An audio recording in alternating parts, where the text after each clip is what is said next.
Hello ആൾ, നമ്മൾ ഇന്ന് discuss ചെയ്യാൻ പോകുന്നത് +1 സോഷ്യോളജിയാണ്. നമ്മൾ ആദ്യം കുറച്ച് പാട്ട് ഡിസ്കസ് ചെയ്തതാണ്. അതിന്റെ തുടർന്നുള്ള കാര്യങ്ങളാണ് ഇന്ന് നമ്മൾ പഠിക്കാൻ വേണ്ടിയിട്ട് പോകുന്നത്. അപ്പോൾ ഫസ്റ്റ് ക്ലാസ്സിൽ നമ്മൾ സോഷ്യോളജിക്ക് ഒരു ഇൻട്രൊഡക്ഷൻ കൊടുത്തിട്ടുണ്ടായിരുന്നു. പിന്നെ അതേപോലെ തന്നെ സോഷ്യോളജിക്ക് ഇമാജിനേഷൻ എന്താന്ന് പഠിച്ചിട്ടുണ്ടായിരുന്നു. പിന്നെ അത് കഴിഞ്ഞിട്ട് പ്ലൂറാലിറ്റീസും ഇനീക്വാളിറ്റീസും എന്താന്ന് ഡിസ്കസ് ചെയ്തിട്ടുണ്ടായിരുന്നു. പിന്നെ ഇൻട്രൊഡ്യൂസിങ് സോഷ്യോളജി അല്ലെ, സോഷ്യോളജി നമ്മൾ ഇൻട്രൊഡ്യൂസും ചെയ്ത് കഴിഞ്ഞു. ഇത്രയും കാര്യങ്ങളാണ് കഴിഞ്ഞ ക്ലാസ്സിൽ നമ്മൾ പഠിച്ചിട്ടുണ്ടായിരുന്നത്. ഇനി നമുക്ക് പഠിക്കാനുള്ളത്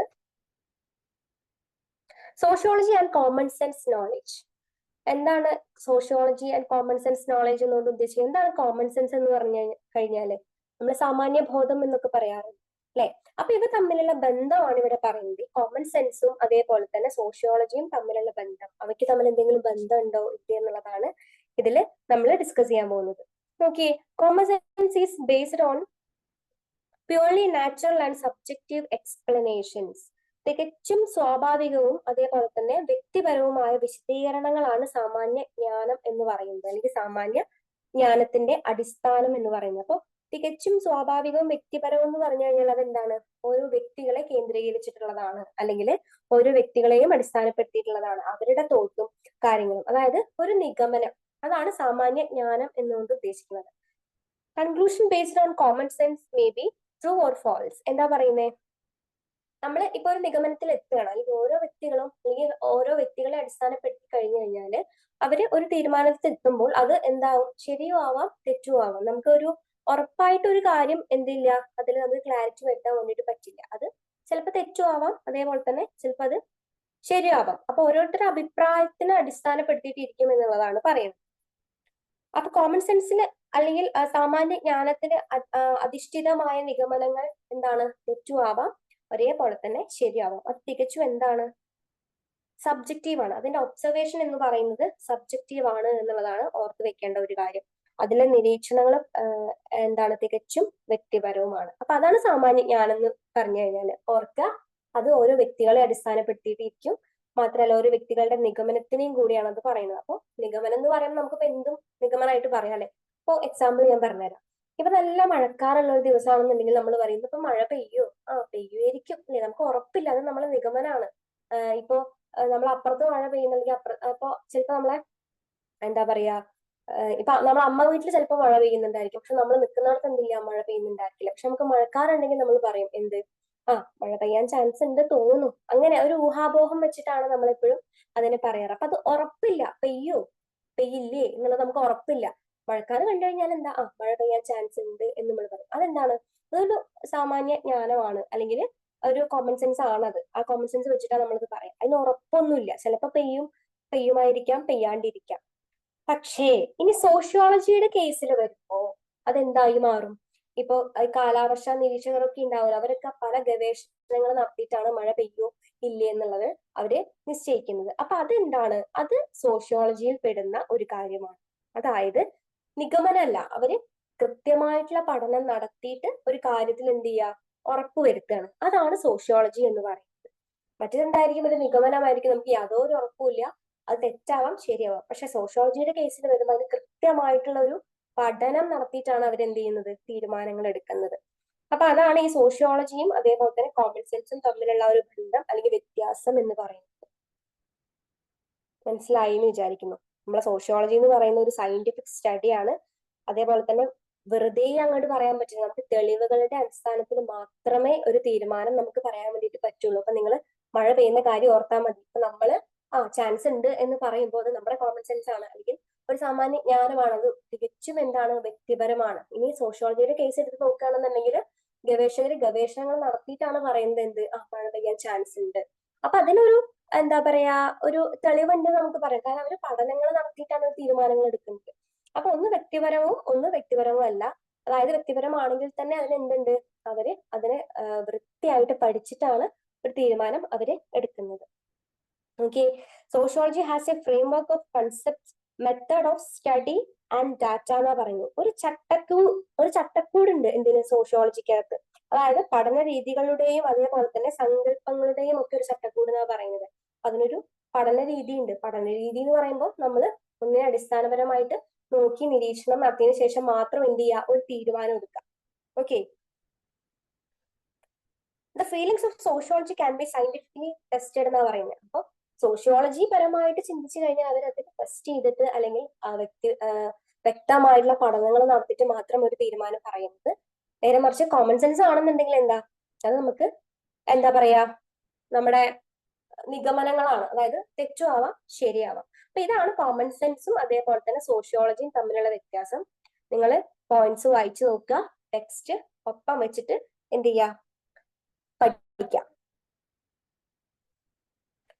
അപ്പോൾ ഇതാണ് ഇപ്പൊ തമ്മിലുള്ള ഡിഫറൻസ് എന്ന് പറയുന്നത്. പിന്നെ സോഷ്യോളജിക്ക് അകത്ത് എന്ന് പറയുമ്പോൾ പല കണ്ടെത്തലുകളും എന്താണ് ശാസ്ത്രപരമായി പരിശോധിക്കുന്ന ഒരു കാര്യമാണ്. ഇപ്പൊ മഴയുടെ കാര്യമാണെങ്കിൽ തന്നെ നിങ്ങൾ ഓർത്തു വെക്കുക, ഗവേഷകര് ഒരു ഗവേഷണം നടത്തിയിട്ട് ഗവേഷകർ എന്താണ് ഓരോ കാരണം സഹിതമാണ് അല്ലെങ്കിൽ ആ ഒരു എവിഡൻസ് അല്ലെങ്കിൽ ഒരു പ്രൂഫ് അവർ കൊടുക്കുന്നുണ്ട്. എന്നിട്ട് മാത്രമേ എന്ത് ചെയ്യുന്നുള്ളൂ, ആ ഒരു കാര്യം അറിയിക്കുന്നുള്ളൂ. അതെന്താണ്, അത് അംഗീകരിക്കാൻ നമുക്ക് കഴിയും. കാരണം ഒരു തെളിവിന്റെ അടിസ്ഥാനത്തിലായി കഴിയുമ്പോൾ നമുക്കത് അംഗീകരിക്കാൻ ഒരു ബുദ്ധിമുട്ടും ഇല്ല. നിഗമനങ്ങളാവുമ്പോഴാണ് നമുക്കത് ശരിയാണോ തെറ്റാണോ എന്നുള്ള ഒരു കൺഫ്യൂഷൻസ് വരുന്നത്. അപ്പൊ ഇത്രയേ ഉള്ളൂ ഈ കോമൺ സെൻസും അതേപോലെ തന്നെ സോഷ്യോളജിയും തമ്മിലുള്ള ആ ഒരു ഡിഫറൻസ് എന്ന് പറയുന്നത്.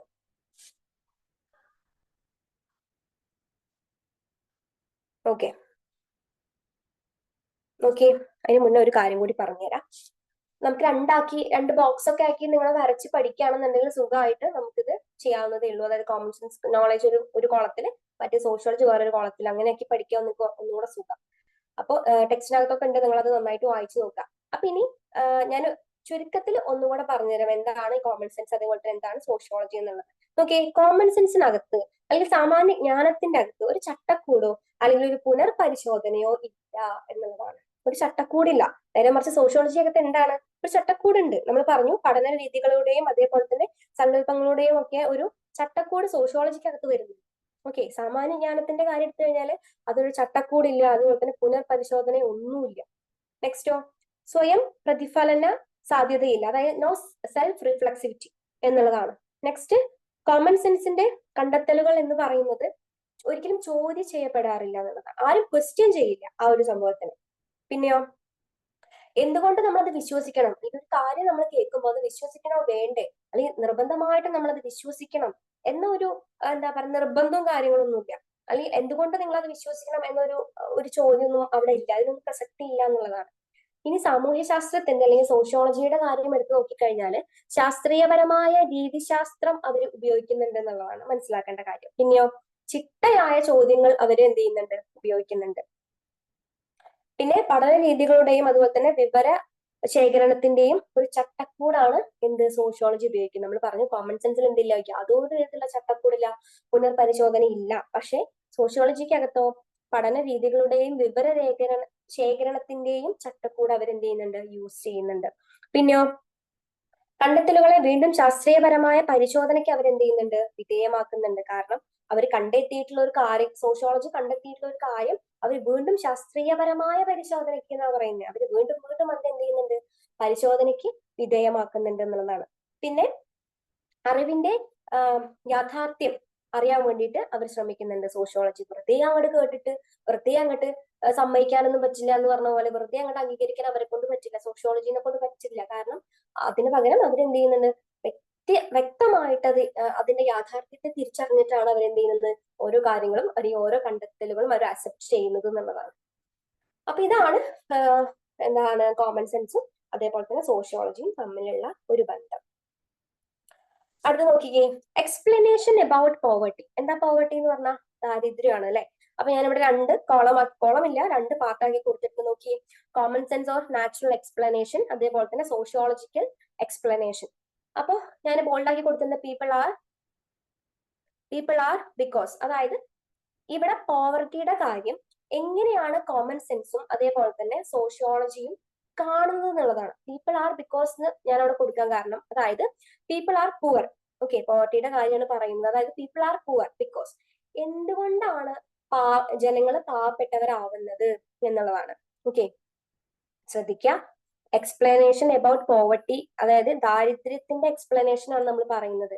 എങ്ങനെ കോമൺ സെൻസും സോഷ്യോളജിയും എങ്ങനെയാണ് പോവർട്ടിയെ കാണുന്നത്, അതാണ് ഞാൻ അവിടെ അടിയിൽ ബോൾഡ് ചെയ്ത് കൊടുത്തിട്ടുള്ളത്. പീപ്പിൾ ആർ ബിക്കോസ് എന്ന് പറഞ്ഞു കഴിഞ്ഞാൽ പീപ്പിൾ ആർ പുവർ ബിക്കോസ് എങ്ങനെയാണ് പോവർട്ടി ഉണ്ടാവുന്നത്, ആളുകൾ പാവങ്ങളായിട്ട് തന്നെയാണ് അല്ലെ പോവർട്ടി ഉണ്ടാവുന്നത്. അപ്പൊ ജനങ്ങൾ പാവങ്ങളാണ്. അതിന്റെ കാരണങ്ങൾ എന്തൊക്കെയാണെന്നുള്ളത് നമ്മൾ ഡിസ്കസ് ചെയ്യാൻ പോകുന്നത്. അതായത് കോമൺ സെൻസിന്റെ കാര്യത്തില് ജനങ്ങൾ പാവങ്ങളാവാൻ അല്ലെങ്കിൽ പോവർട്ടി നേരിടാൻ എന്തൊക്കെയാണ് കാരണങ്ങളായിട്ട് കോമൺ സെൻസിന്റെ കണ്ണില് എന്നുള്ളതും, സോഷ്യോളജിയുടെ കണ്ണില് എന്താണ് കാരണം, അല്ലെങ്കിൽ ഇത്തരത്തിലുള്ള ജനങ്ങൾ ഇങ്ങനെ പോവർട്ടി അനുഭവിക്കാൻ അല്ലെങ്കിൽ അവര് പാവങ്ങളാവാൻ കാരണം എന്താണ്, ക്ലിയർ ആയി എന്ന് വിശ്വസിക്കുന്നു.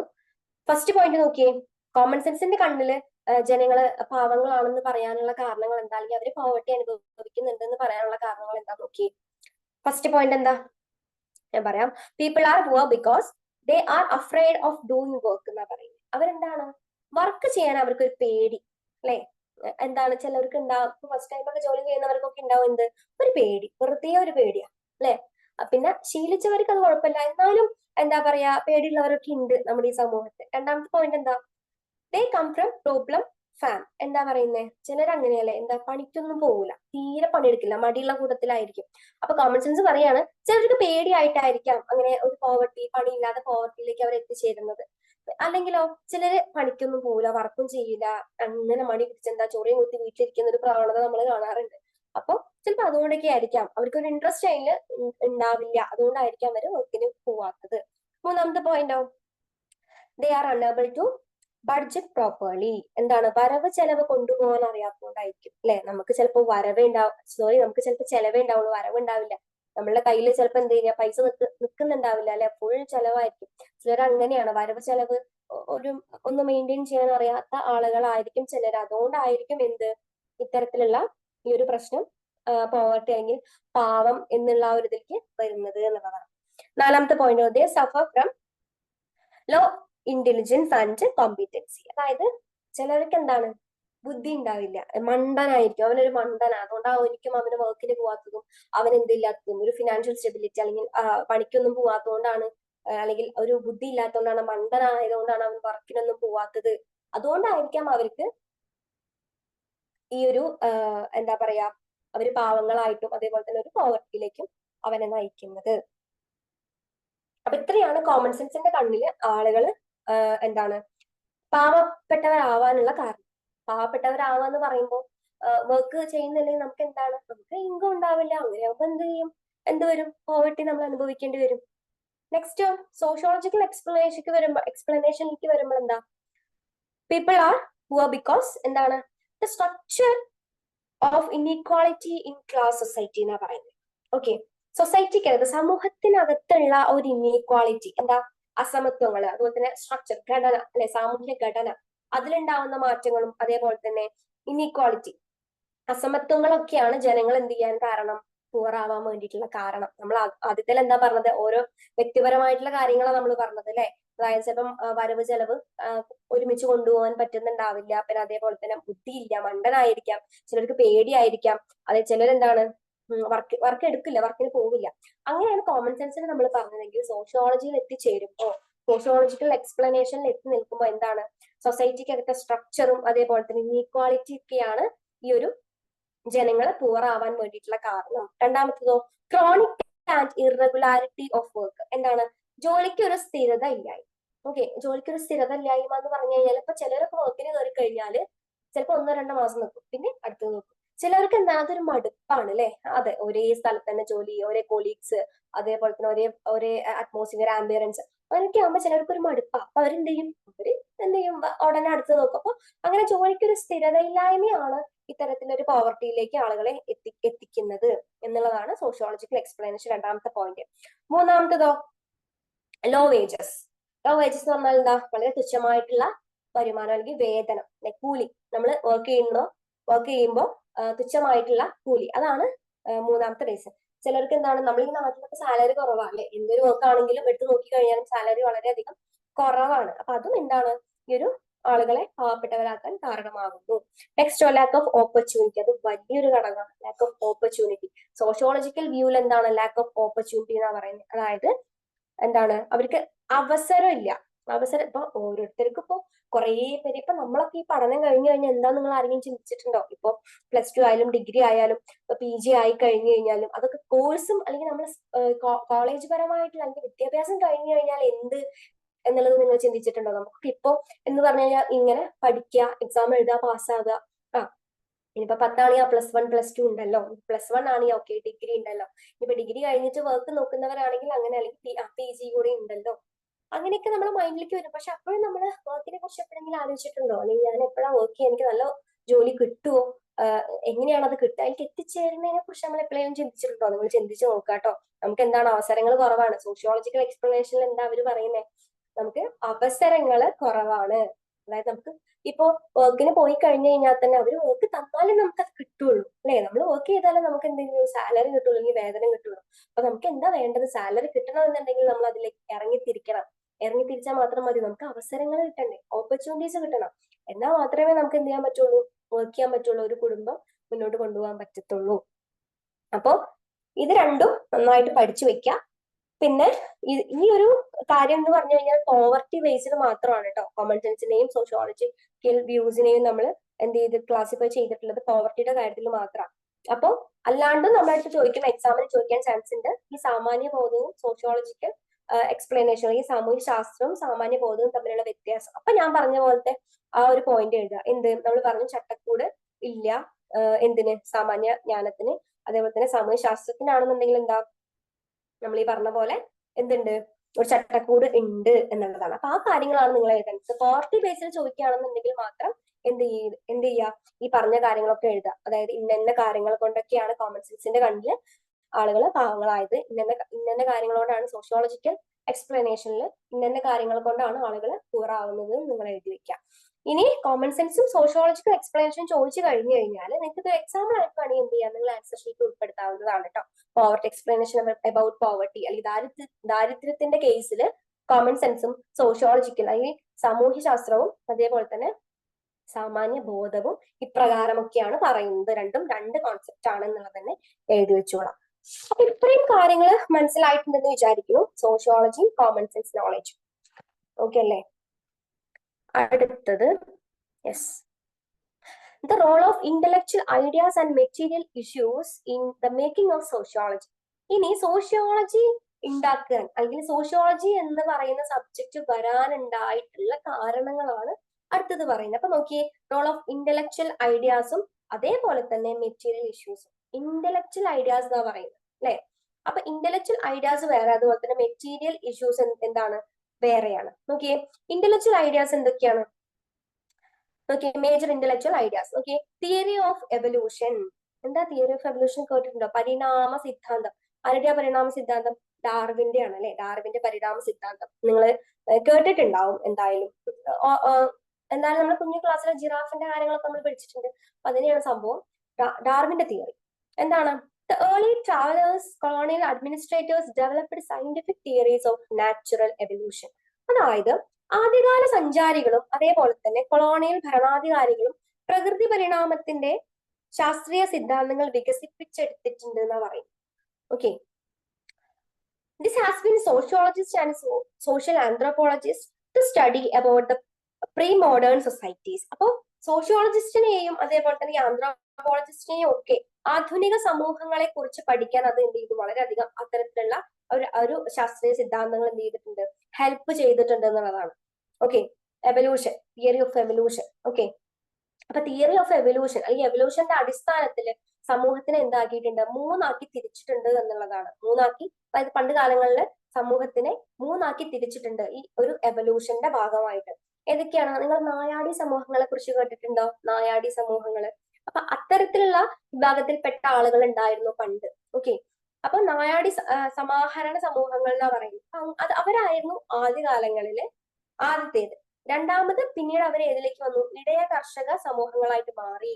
ഓക്കെ, പാസ്റ്ററൽ ആൻഡ് അഗ്രേറിയൻ സമൂഹങ്ങളായിട്ട് അവർ മാറിക്കഴിഞ്ഞു. പിന്നീട് കാർഷിക വ്യവസായികേതര സമൂഹങ്ങളായിട്ട് മാറുക ചെയ്തത്. ഓക്കെ, ഇപ്രകാരം മൂന്നെണ്ണാക്കിയിട്ട് എവല്യൂഷന്റെ അടിസ്ഥാനത്തിൽ സമൂഹങ്ങളെ തിരിച്ചിട്ടുണ്ട്. ഒന്ന് നായാടി സമാഹരണ സമൂഹങ്ങൾ അഥവാ ഹണ്ടേഴ്സ് ആൻഡ് ഗ്യാദേഴ്സ്. പിന്നീട് പാസ്റ്ററൽ ആൻഡ് അഗ്രേറിയൻ, അതായത് ഇടയ കാർഷിക സമൂഹങ്ങളായിട്ട് പിന്നീട് അവർ മാറി. പിന്നീടോ agrarian and non industrial civilisation, അല്ലെങ്കിൽ കാർഷിക വ്യവസായികേതര സമൂഹങ്ങളായിട്ട് അവരെന്ത് ചെയ്തിട്ട് മാറിയിട്ടുണ്ട് എന്നുള്ളതാണ്. അപ്പൊ ഇപ്രകാരം എവല്യൂഷന്റെ അടിസ്ഥാനത്തിൽ സമൂഹത്തിനെ മൂന്നാക്കിയിട്ട് തരംതിരിച്ചിട്ടുണ്ട്. ഓക്കെ, അപ്പൊ ഇത് എന്താ സംഭവം? ഇതൊക്കെ ഇവിടെ പറയേണ്ട ആവശ്യം എന്താണെന്ന് നമുക്ക് നിങ്ങളുടെ മനസ്സിൽ. അപ്പൊ ആളുകൾ ഇതെല്ലാം എന്ത് ചെയ്യാൻ തുടങ്ങി, പഠിക്കാൻ തുടങ്ങി എന്നുള്ളതാണ്. അപ്പൊ ഇത്തരത്തിലുള്ള പഠനങ്ങൾ, ഈ എവല്യൂഷൻ, ഈ പരിണാമത്തെ കുറിച്ചുള്ള പഠനം, പരിണാമ സിദ്ധാന്തങ്ങള് സോഷ്യോളജിസ്റ്റിലും ആന്ത്രോപോളജിസ്റ്റിലും ഒക്കെ എന്ത് ചെയ്തിട്ടുണ്ട്, പ്രീമോഡേൺ സൊസൈറ്റിയെ കുറിച്ച്, ആധുനിക സമൂഹങ്ങളെ കുറിച്ച് പഠിക്കാൻ വളരെയധികം ഹെൽപ്പ് ചെയ്തിട്ടുണ്ടായിരുന്നു എന്നുള്ളതാണ്. നമ്മൾ പറഞ്ഞു വരുന്നത് എന്താ, ഇപ്പോ മേക്കിംഗ് ഓഫ് സോഷ്യോളജി ആണ് അല്ലെ, അല്ലെങ്കിൽ ഈ ഒരു സമൂഹശാസ്ത്രം എന്ന് പറയുന്ന സോഷ്യോളജി എന്ന് പറയുന്ന ഒരു സബ്ജക്ട് വരാനുണ്ടായ കാരണങ്ങളാണ്. കാരണങ്ങൾ എന്ന് പറയുമ്പോൾ ഒന്ന് ഇന്റലക്ച്വൽ ഐഡിയാസ് കൊണ്ട് അത് വന്നിട്ടുണ്ട്, രണ്ടാമത് മെറ്റീരിയൽ ഇഷ്യൂസും. അതിൽ ഇന്റലക്ച്വൽ ഐഡിയയിലെ ആദ്യത്തെ പോയിന്റ് നമ്മൾ പറയും theory of evolution. Theory of evolution എന്ന് പറയുമ്പോൾ അത് അല്ലെങ്കിൽ പ്രകൃതി പരിണാമ ശാസ്ത്രീയ സിദ്ധാന്തങ്ങൾ വളരെയധികം വികസിപ്പിച്ചെടുത്തിട്ടുണ്ടെന്നാ പറയുന്നത് കൊളോണിയൽ ഭരണാധികാരികൾ ആ ഒരു കാലഘട്ടത്തിൽ, അല്ലെങ്കിൽ ആദ്യകാല സഞ്ചാരികളൊക്കെ. അപ്പൊ ഇത്തരത്തിലുള്ള ഒരു ശാസ്ത്രീയ സിദ്ധാന്തം എന്ന് പറയുന്നത് സോഷ്യോളജിസ്റ്റിനും അല്ലെങ്കിൽ സോഷ്യൽ ആന്ത്രോപോളജിസ്റ്റിനും വളരെയധികം, അല്ലെങ്കിൽ ആധുനിക സമൂഹങ്ങളെ കുറിച്ച് പഠിക്കാൻ വളരെയധികം ഹെൽപ്പ് ചെയ്തിട്ടുണ്ടായിരുന്നു എന്നാ പറയുന്നത്. അപ്പൊ അതിന് അവർ കണ്ടെത്തിയത് എവല്യൂഷന്റെ അടിസ്ഥാനത്തിൽ സമൂഹത്തെ മൂന്നാക്കി ഡിവൈഡ് ചെയ്തിട്ടുണ്ടായിരുന്നു. അതാണ് ഈ നാടോടി സമൂഹങ്ങൾ നമ്മൾ പറഞ്ഞു, ഇടയ കാർഷിക സമൂഹങ്ങളായി നമ്മൾ പറഞ്ഞു, പിന്നീട് കാർഷിക വ്യവസായികേതര സമൂഹങ്ങളായിട്ട് മാറി എന്ന് നമ്മൾ പറഞ്ഞു. അപ്പൊ ഇതൊക്കെ അവരെന്താണ് കണ്ടെത്തിയ കാര്യങ്ങളാണ്. അപ്പൊ ഇതിനെ കുറിച്ചൊക്കെ അവരെന്ത് ചെയ്യാൻ തുടങ്ങി, പഠിക്കാൻ തുടങ്ങി. അങ്ങനെയാണ് സോഷ്യോളജി എന്ന് പറയുന്ന അല്ലെങ്കിൽ ആ ഒരു പഠനം അല്ലെങ്കിൽ അതിനെ കുറിച്ച് പഠിക്കാൻ തുടങ്ങിയപ്പോൾ എന്തായി, സോഷ്യോളജിക്ക് അല്ലെങ്കിൽ സോഷ്യോളജിയുടെ ഒറിജിന് അത് കാരണമായി. ഓക്കെ, ഇതാണ് ഫസ്റ്റ് പോയിന്റ് നമുക്ക് പറയാനുള്ളത്. പിന്നെയോ ഇനി Darwin's ideas about organic evolution, ജൈവ പരിണാമത്തെ കുറിച്ചൊക്കെ എന്ത് ചെയ്യുന്നുണ്ട്, പറയുന്നുണ്ട്. Okay, Darwin's idea about organic evolution a dominant influence on early sociological thoughts. ഡാർവിന്റെ ആശയങ്ങൾ എന്താണ്, ആദ്യകാല സാമൂഹ്യശാസ്ത്ര ചിന്തകളെ ഒരു പ്രധാന സ്വാധീനമായിരുന്നു എന്നാ പറയുന്നത്. ഓക്കെ, കാരണം സമൂഹത്തെ പലപ്പോഴും ജീവജാലങ്ങളുമായി കമ്പയർ ചെയ്യുകയും അതേപോലെ തന്നെ ജൈവ വസ്തുവായി കമ്പയർ ചെയ്യാവുന്ന ഘടകങ്ങളിലൂടെ അതിന്റെ വളർച്ച കണ്ടെത്താനുള്ള ശ്രമങ്ങൾ അദ്ദേഹം നടത്തി എന്നുള്ളതാണ്. ഓക്കെ, അതായത് ഈ ജൈവ എവല്യൂഷൻ എന്നൊക്കെ പറഞ്ഞു കഴിഞ്ഞാൽ അല്ലെങ്കിൽ ഓർഗാനിക് എവല്യൂഷൻ എന്നൊക്കെ പറഞ്ഞു കഴിഞ്ഞാല് അദ്ദേഹം പറയാണ് സമൂഹത്തിനും എന്തുണ്ട്, ഒരു സ്റ്റെപ്പ് ബൈ സ്റ്റെപ്പ് ഗ്രോത്ത് ഉണ്ട് അല്ലെങ്കിൽ ഒരു ചേഞ്ച് ഉണ്ട്.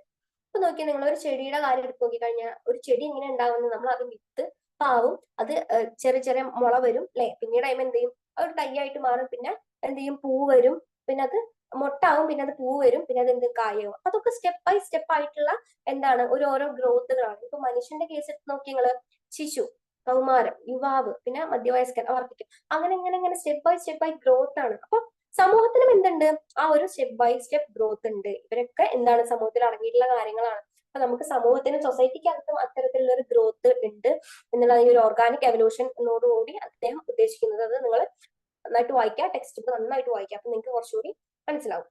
അപ്പൊ ഫസ്റ്റ് പോയിന്റ് നമ്മൾ ഇന്റലക്ച്വൽ ഐഡിയയിലെ ഫസ്റ്റ് പോയിന്റ് നമ്മൾ തിയറി ഓഫ് എവല്യൂഷൻ ആണ് പറഞ്ഞത്. ഓക്കെ, ഇനിയോ French revolution. Slogan liberty equality fraternity is great contribution of this human society. Okay, അപ്പൊ ഫ്രഞ്ച് റെവല്യൂഷന്റെ ഒരു സ്ലോഗൻ ആണ് ദ ലിബർട്ടി ഇക്വാളിറ്റി ഫ്രിറ്റേണിറ്റി എന്ന് പറയുന്നത്. Okay, it altered the feudal social structure and introduced new concepts about nation, democracy, property. It influenced French thinkers. It led to the origin of sociology. അപ്പൊ French റെവല്യൂഷനും എന്താണ്, ഈ ഒരു sociology origin ചെയ്യാൻ വേണ്ടിയിട്ട് കാരണമായിട്ടുണ്ട്. ഈ ലിബർട്ടി, ഇക്വാളിറ്റി, ഫ്രെറ്റേണിറ്റി ഒക്കെ എന്താണ് ഇത്തരത്തിലുള്ള ഈ ഫ്രഞ്ച് റെവല്യൂഷന്റെ സ്ലോഗൻ ആയിട്ട് കൺസിഡർ ചെയ്തിട്ടുണ്ടായിരുന്നു. അതുപോലെ തന്നെ ഫ്യൂഡൽ സോഷ്യൽ സ്ട്രക്ചർ, അതുപോലെ തന്നെ ഒരു ഡെമോക്രസിയെ കുറിച്ച് അല്ലെങ്കിൽ പ്രോപ്പർട്ടിയെ കുറിച്ചൊക്കെ എന്താണ് ഒരു ന്യൂ കൺസെപ്റ്റ് തന്നെ അത് എന്ത് ചെയ്തു, അത് നമുക്ക് മനസ്സിലാക്കി തന്നു എന്നുള്ളതാണ്. Feudal system. ഓക്കെ, ഫ്യൂഡൽ നമ്മള് ജന്മിക്കുടിയാനൊക്കെ അങ്ങനെയൊക്കെ ഉണ്ടായിരുന്നല്ലോ നിങ്ങൾക്ക്, അതായത് അന്നത്തെ ആ ഒരു കാര്യങ്ങളും എന്താ പറയാ, ഈ ഇപ്പോ ഡെമോക്രസി, ജനാധിപത്യം, ആ കാര്യങ്ങൾ അതോട് കൂടിയിട്ടാണ് ലിബർട്ടി, ഇക്വാളിറ്റി, ഫ്രെറ്റേണിറ്റി എന്ന് പറയുന്ന ആ ഒരു സ്ലോഗനും കാര്യങ്ങളൊക്കെ അന്നത്തെ കാലത്ത് വന്നിട്ടുണ്ടായിരുന്നത്. അപ്പൊ തിയറി ഓഫ് എവല്യൂഷനും ഫ്രഞ്ച് റവല്യൂഷനും എന്ത് ചെയ്തു, നമ്മൾ പറഞ്ഞു, ഡിസ്കസ് ചെയ്തു. ഇത്രയും ക്ലിയർ ആണെന്ന് വിശ്വസിക്കുന്നു.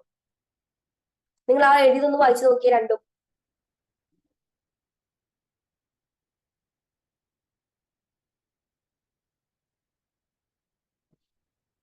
ഓക്കെ, നെക്സ്റ്റ് നോക്കിയേ, എൻലൈറ്റൻമെന്റ് ആണ്. എന്താ എൻലൈറ്റൻമെന്റ്? പേര് കേൾക്കുമ്പോ തന്നെ നല്ലൊരു രസമല്ലേ, എൻലൈറ്റൻമെന്റ് അല്ലെ, ജ്ഞാനോദയം എന്നാ പറയാ. അപ്പൊ എന്താണ് enlightenment? The enlightenment is European intellectual movement of the late 17th and 18th century. It emphasized reason and individualism. Okay, 17ഉം 18ഉം സെഞ്ചുറിയിലെ യൂറോപ്യൻ ഭൗതിക പ്രസ്ഥാനമാണ് എന്ത് ജ്ഞാനോദയം എന്ന് പറയുന്നത്. ജ്ഞാനോദയം എന്തായാലും പേര് കേൾക്കുമ്പോ തന്നെ ഒരു ടെൻഷന് പേടിയൊക്കെ നമുക്ക് തോന്നാറുണ്ട്. പക്ഷെ സിമ്പിൾ ആണ്. നോക്കി, അത് യുക്തിയും അതേപോലെ തന്നെ വ്യക്തിവാദത്തിനും പ്രാധാന്യം നൽകി. എന്താണ്, ആളുകൾ ഇങ്ങോട്ട് ചിന്തിക്കാൻ തുടങ്ങി, അല്ലെങ്കിൽ പഠിക്കാൻ തുടങ്ങി, വായിക്കാൻ തുടങ്ങി. പല കാര്യങ്ങൾക്കും അവർക്ക് എന്താ ഒരു ബുദ്ധി അല്ലെങ്കിൽ ഒരു ജ്ഞാനോദയം, പെട്ടെന്നൊരു എന്താണ് ഒരു വെളിച്ചം വെക്കാൻ നമുക്ക് പറയുന്നത്. അങ്ങനെ അവർ ചിന്തിക്കാൻ തുടങ്ങി എന്നാ പറയുന്നത്. There was also great advancement of scientific knowledge. Scientific നോളേജിൽ ഗ്രേറ്റ് അഡ്വാൻസ്മെന്റ് വന്നു. അതായത് ശാസ്ത്ര വിജ്ഞാനത്തിലും വലിയ പുരോഗതി ഉണ്ടായിട്ടുണ്ട് എന്നുള്ളതാണ് പറയുന്നത്. നോക്കിയേ, the conviction that the method of the natural science could be used to the study of human affairs also developed. പ്രകൃതി ശാസ്ത്രത്തിന്റെ രീതികൾ അതേപോലെ തന്നെ മനുഷ്യ കാര്യങ്ങൾ പഠിക്കാൻ ഉപയോഗിക്കാമെന്ന ബോധവും അവർക്ക് വന്നു. ഓക്കെ, പ്രകൃതി ശാസ്ത്രത്തിന്റെ രീതികളും അതുപോലെ മനുഷ്യകാര്യങ്ങൾ എന്താണ് പഠിക്കാൻ നമുക്ക് ഉപയോഗിക്കാം എന്നുള്ള ഒരു ബോധം ആളുകൾ ചിന്തിച്ചു തുടങ്ങുകയാണ്. ആളുകൾ വായിക്കാൻ തുടങ്ങി, പഠിക്കാൻ തുടങ്ങി. നമ്മൾ വായിക്കുമ്പോഴും നമ്മൾ കേൾക്കുമ്പോഴും വായിക്കുമ്പോഴൊക്കെയാണ് നമ്മൾ ചിന്തിച്ചു തുടങ്ങുക, അല്ലെ? അല്ലെങ്കിൽ എന്തെങ്കിലും ആരെങ്കിലും പറഞ്ഞു കേൾക്കുമ്പോൾ അല്ലെങ്കിൽ വായിക്കുമ്പോഴൊക്കെയാണ്, അല്ലെങ്കിൽ എന്തെങ്കിലും ഒരു അറിവ് കിട്ടുമ്പോഴാണ് നമ്മൾ എന്ത് ചെയ്യുക, ചിന്തിക്കാൻ തുടങ്ങുന്നത്. ഓക്കെ, അതുപോലെ വിദ്യാഭ്യാസം കിട്ടുമ്പോഴാണ് നമുക്ക് ഇപ്പോ ഡൗട്ട്സ് എങ്ങനെയാ ഉണ്ടാവുന്നത്, നമ്മൾ ആദ്യം ആ കാര്യം ഉൾക്കൊള്ളണം, എന്നാൽ മാത്രമേ നമുക്ക് ഡൗട്ടുകൾ ഉണ്ടാവുള്ളൂ, അല്ലെ? ഇപ്പൊ ടീച്ചേഴ്സ് ഒക്കെ ക്ലാസ് എടുക്കുന്ന സമയത്ത് എന്തെങ്കിലും ഡൗട്ട്സ് ഉണ്ടോ ചോദിക്കുമ്പോൾ നിങ്ങൾ എന്താ പറയാറ്? ഒരു ഡൗട്ടും ഇല്ല അല്ലെ പറയാറ്? അപ്പൊ നമ്മൾ ഡൗട്ട് ഉണ്ടാവണം എന്നുണ്ടെങ്കിൽ നമ്മൾ ആദ്യം അതിന് എന്ത് ചെയ്യും, ചിലർ ഡൗട്ടൊക്കെ ചോദിക്കും, ചിലർ ഡൗട്ടൊന്നും ചോദിക്കില്ല. ഇപ്പൊ ചിലർക്ക് പേടിയാവും, ചോദിച്ചു എന്തെങ്കിലും പ്രശ്നമാകുമോ എന്നുള്ള പേടി കൊണ്ടായിരിക്കും. പൊതുവെ നമ്മളൊക്കെ പറയാറ് ഡൗട്ട് ചോദിക്കണമെന്നുണ്ടെങ്കിൽ നമ്മൾ എന്താ ആദ്യം അതിനെ കുറിച്ച് നന്നായിട്ട് പഠിക്കണം, അല്ലെങ്കിൽ ആ കാര്യം നമുക്ക് വ്യക്തമായിട്ട് അറിയണം. ഇല്ലെങ്കിലാണ് നമ്മൾ എന്ത് ചെയ്യുക, ഡൗട്ട് ചോദിച്ചുകൊണ്ടിരിക്കുക എന്നുള്ളതാണ്. നമ്മളിപ്പോ എവിടുന്നാ പോയത്? ഓക്കെ, അങ്ങനെ മനുഷ്യര് എന്ത് ചെയ്യാൻ തുടങ്ങി, ചിന്തിക്കാൻ തുടങ്ങി, വായിക്കാൻ തുടങ്ങി. പഠിക്കാനും വായിക്കാനും തുടങ്ങിയപ്പോഴാണ് അവർ എന്ത് ചെയ്യാൻ തുടങ്ങിയത്, ചിന്തിക്കാൻ തുടങ്ങിയത്. അത് തന്നെയാണ് ജ്ഞാനോദയം എന്ന് പറയുന്നത്. അതായത് നോക്കിയേ, അത്രയും കാലം അവർ മനസ്സിലാക്കിയിട്ടുണ്ടായിരുന്നു. ഈ ജ്ഞാനോദയം വരുന്നതിന് മുന്നേ വരെ അവർ മനസ്സിലാക്കിയിട്ടുള്ള കാര്യങ്ങൾ എന്ന് പറയുന്നത് എന്താ? Thought is so far seen as a natural phenomena. No, it began to be seen as a social problem caused by human ignorance or exploitation. എന്താ പറയുന്നേ?